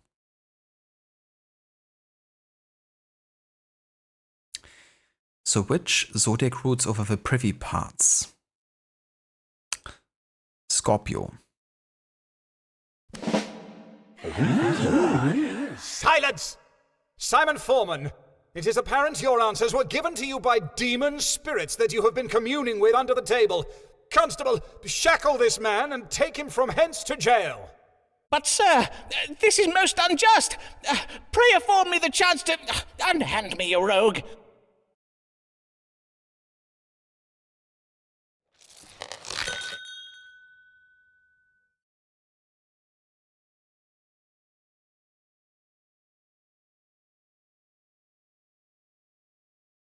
Sir, I'm happy to inform you that I have secured your release from jail by way of my friendship with Mistress Maud Smith, wife of a president of a college of physicians.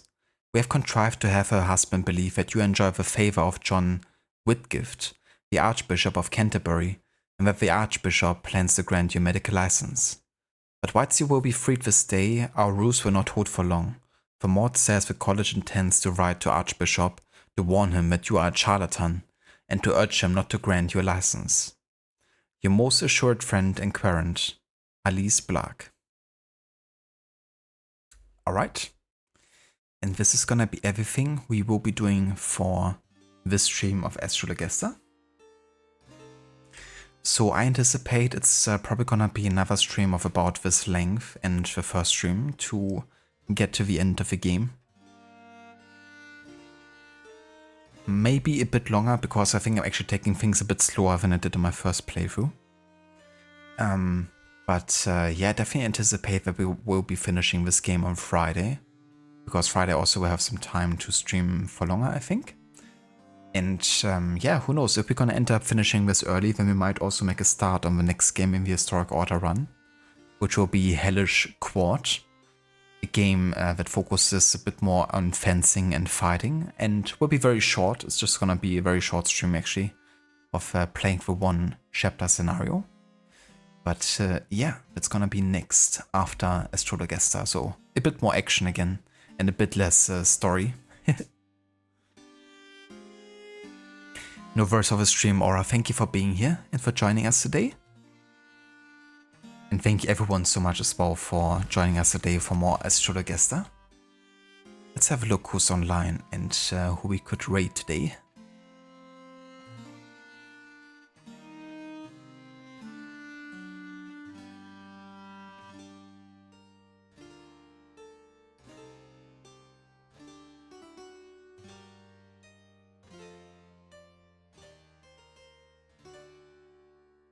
Wait, why is it saying that my stream has been only running for 15 minutes?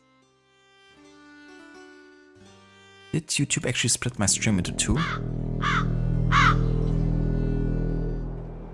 Oh, it didn't, just like a visual bug apparently. Oh, hello Vermita, welcome in. I was just thinking about raiding you. I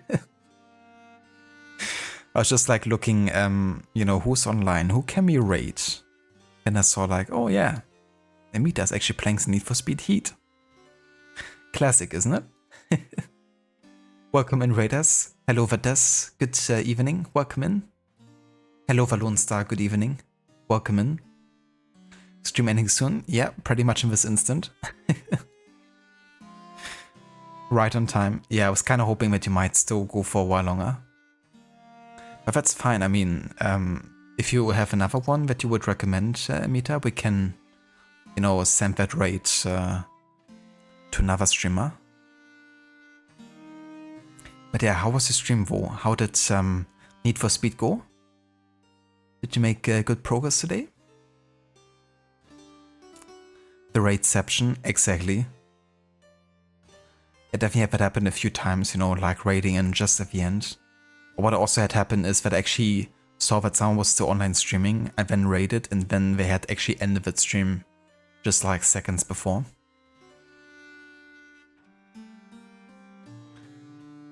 Thank you, Mita. Yeah, I had a good stream.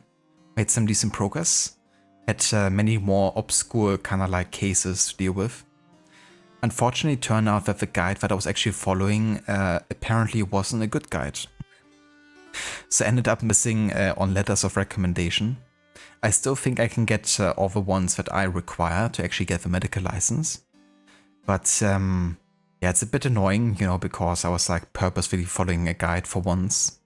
And then that guide turned out to be not correct at times. So yeah, we have to see how it turns out, and I might also think about renaming my playthrough because that's pretty much not a perfect run as I intended. And it's kind of ironic too because on my first playthrough, where I didn't follow any guide whatsoever, I actually managed to end up getting all the achievements, you know, unguided, and who knows if we're gonna end up, you know, getting everything done now, following the guides. It's kind of like ironic.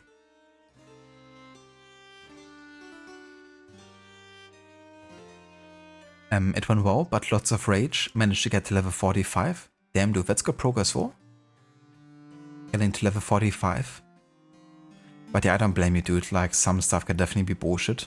For example, when you want to get some of these, like, you know, jumps done, or if you have to get, like, a small challenge complete.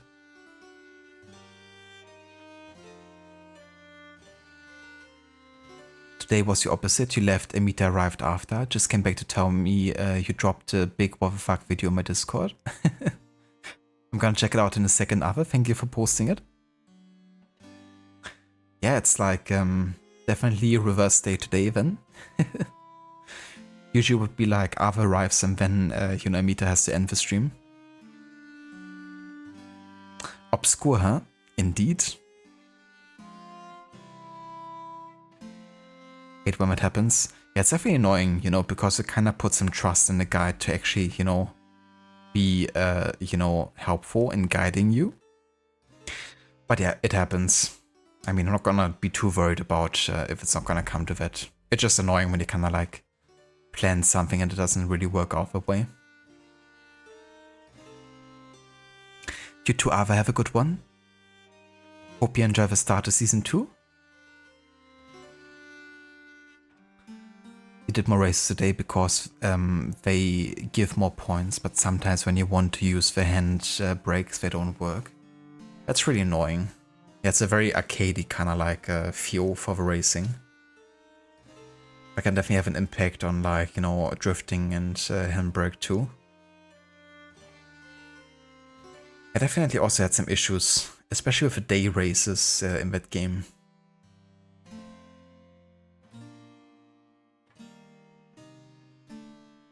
And also like how much you're like, you know, slowing down when you're not really driving on the official roads. Redeemed a random astrologer song. You could definitely make a compilation of those songs for sure.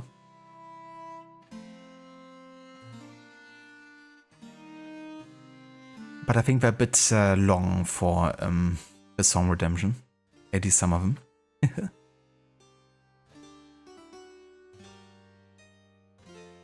Overall, you got busted only once, so that was good. You also got wrecked twice.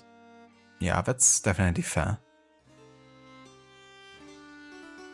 But, I mean, it still sounds like you're making good progress for. Is there like a max level? Like where you actually cap out? Astrologaster, you ruined it. I mean, Astrologaster, astrologer. That's fair enough. Close enough. Okay, just having a look who's online then, who we could rate instead.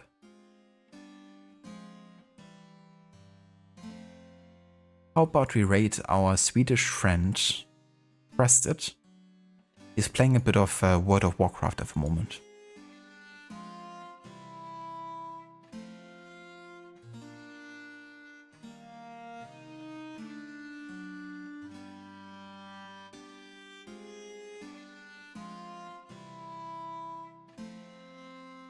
And also want to give a shout out to Mita for anyone who didn't come in with a raid. If you haven't checked out his channel yet, he's currently doing a playthrough of Need for Speed Heat. He's also playing through Cyberpunk for the first time ever, for the whole game. And also has been working on a playthrough of AC Unity, doing the 100% of that game. So definitely check it out if you haven't yet. And if you want to follow us with a raid over to Crested, then feel free to copy and paste these raid emotes.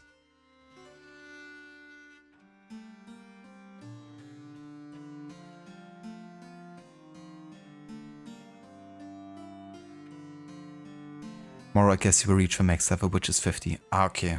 Well, that's good then that it stops there and you don't have to like, grind much further. It's definitely nice reaching max level. No worries, Amita. Thank you again for being here and for the raid as well. Sorry about the timing, but you know how it be sometimes. And no worries of a shout out either. Hope you have a good rest of the evening. And yeah, catch you all next time. Until later.